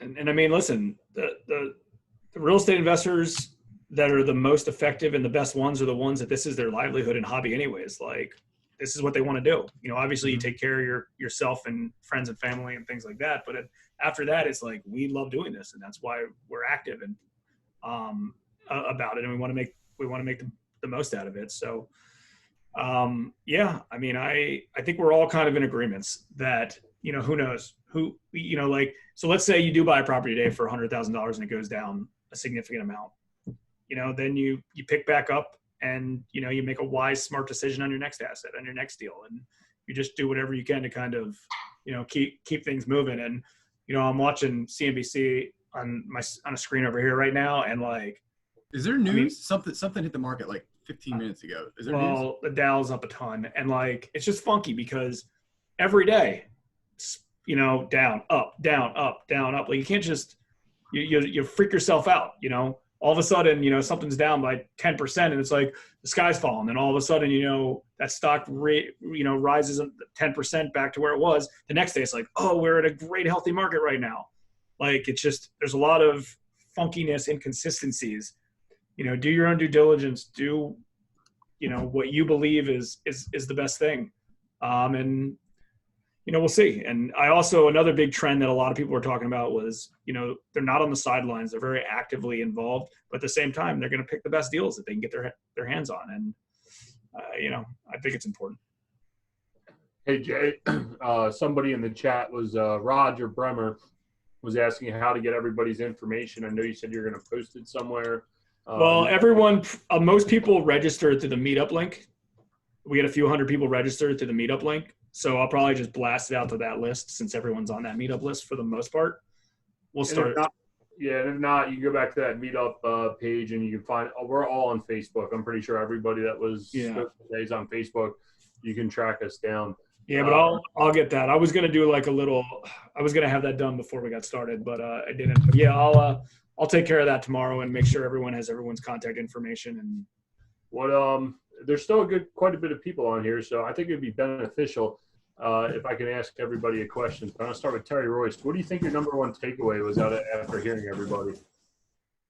I mean, I don't know if it was anything groundbreaking. Just hearing, you know, that a lot of the people that are in this business and have been in it, like, you know, it just reinforces the necessity to be prepared. I think I talked about it with Jay a little bit yesterday. You know, making sure you have capital, making sure you have different contacts. I think you saw a couple people in the chat over the course of the last 2 hours.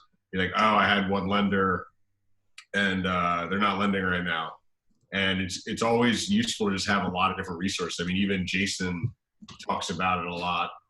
You know, even though their niche is hard money loans, but there's a time and a place for different lenders, different types of loans, different funding sources. And I think you're going to see a lot of people who have one resource scramble, and it's going to create opportunity for those who have better resources, whether it be cash, different lenders, whatever it may be.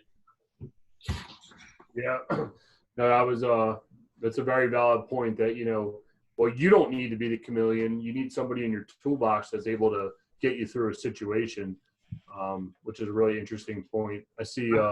I think a lot of people just freeze too. Like when people are like, "Oh, well, they're lenders," it's like, well, what do I do? They don't just go into like, "Hey, I'm just going to hammer the phones and get this done." Like people just freeze up instead of like going into action.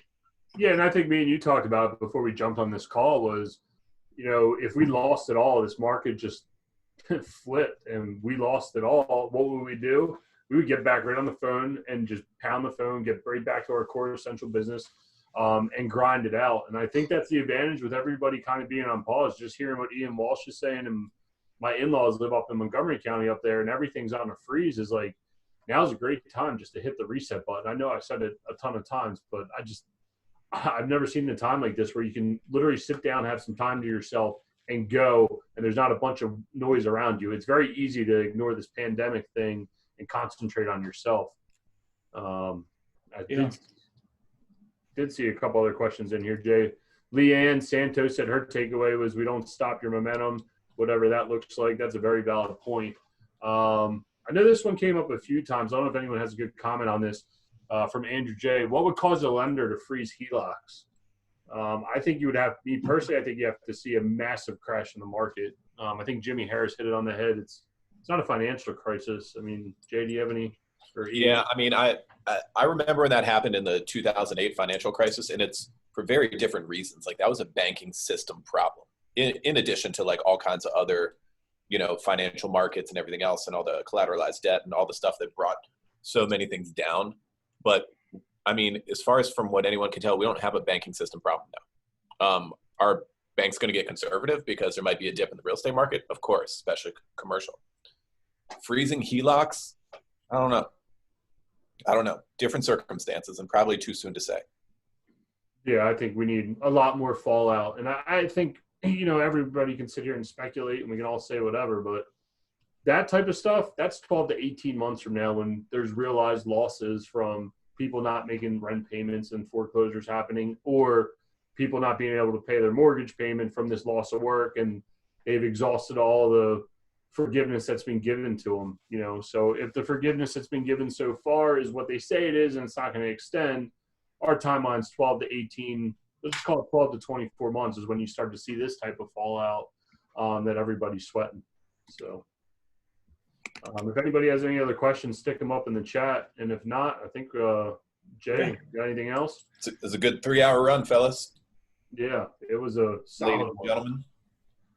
No, I think we're good. You know, maybe we'll do a follow-up to this in the upcoming weeks. You know, I know personally I'm doing a lot of Facebook Lives with real estate professionals locally, just to help spread the word after I talk to them. And if I feel like there's good insight to our audience, I think that's important.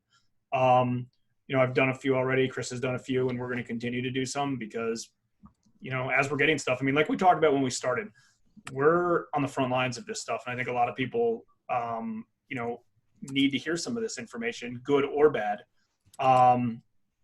because, you know, we see it. I mean, we closed the deal today in DC. We have a deal closing tomorrow in Maryland. Ian closed the deal, you know, in a few deals in Philly this week. So we're seeing it. We're talking to title companies. We're talking to real estate agents. We're talking to wholesalers, buyers, sellers, everybody. So like, and because we're kind of in the lending industry and we're doing, you know, a good amount of business, you know, we're seeing a lot more transactions than I think the general investors. So, so happy to obviously reach out. James, I'll put my number right here for you on that keypad. But yeah, and you know, we'll continue to share whatever info we have. And you know, the thing is a lot of this stuff's going to be changing day to day. Like Ian said in Walsh in Philly, like they shut down stuff. If we get shut down, and you know, it doesn't seem like they want to do that. That seems like that's going to be their last resort. I mean, after Hogan's conference today, you know, schools got pushed back until the end of April and stuff like that. But I guess we'll see. I mean, as things are getting affected, and listen, if you know something gets shut down, you know, God forbid, like title insurers do stop, just real estate's on hold. Well, you know, we reset even more. We learn more. We educate ourselves with more. We're proactive. Maybe we put together a massive marketing campaign that we don't necessarily put out. Maybe everyone preps a crazy direct mail campaign, but they don't hit it. You know, they don't push send on it until everything's back to normal. And then guess what? You're the top person. So whenever there's potential, you know, downfall, there's potential a good upside in the future as well. So I guess we should just leave everybody saying, be proactive, be optimistic, and obviously stay safe and stay healthy. All right, everybody. Thanks, guys. Thanks, everyone, for hopping on. Yeah. Thanks, everyone.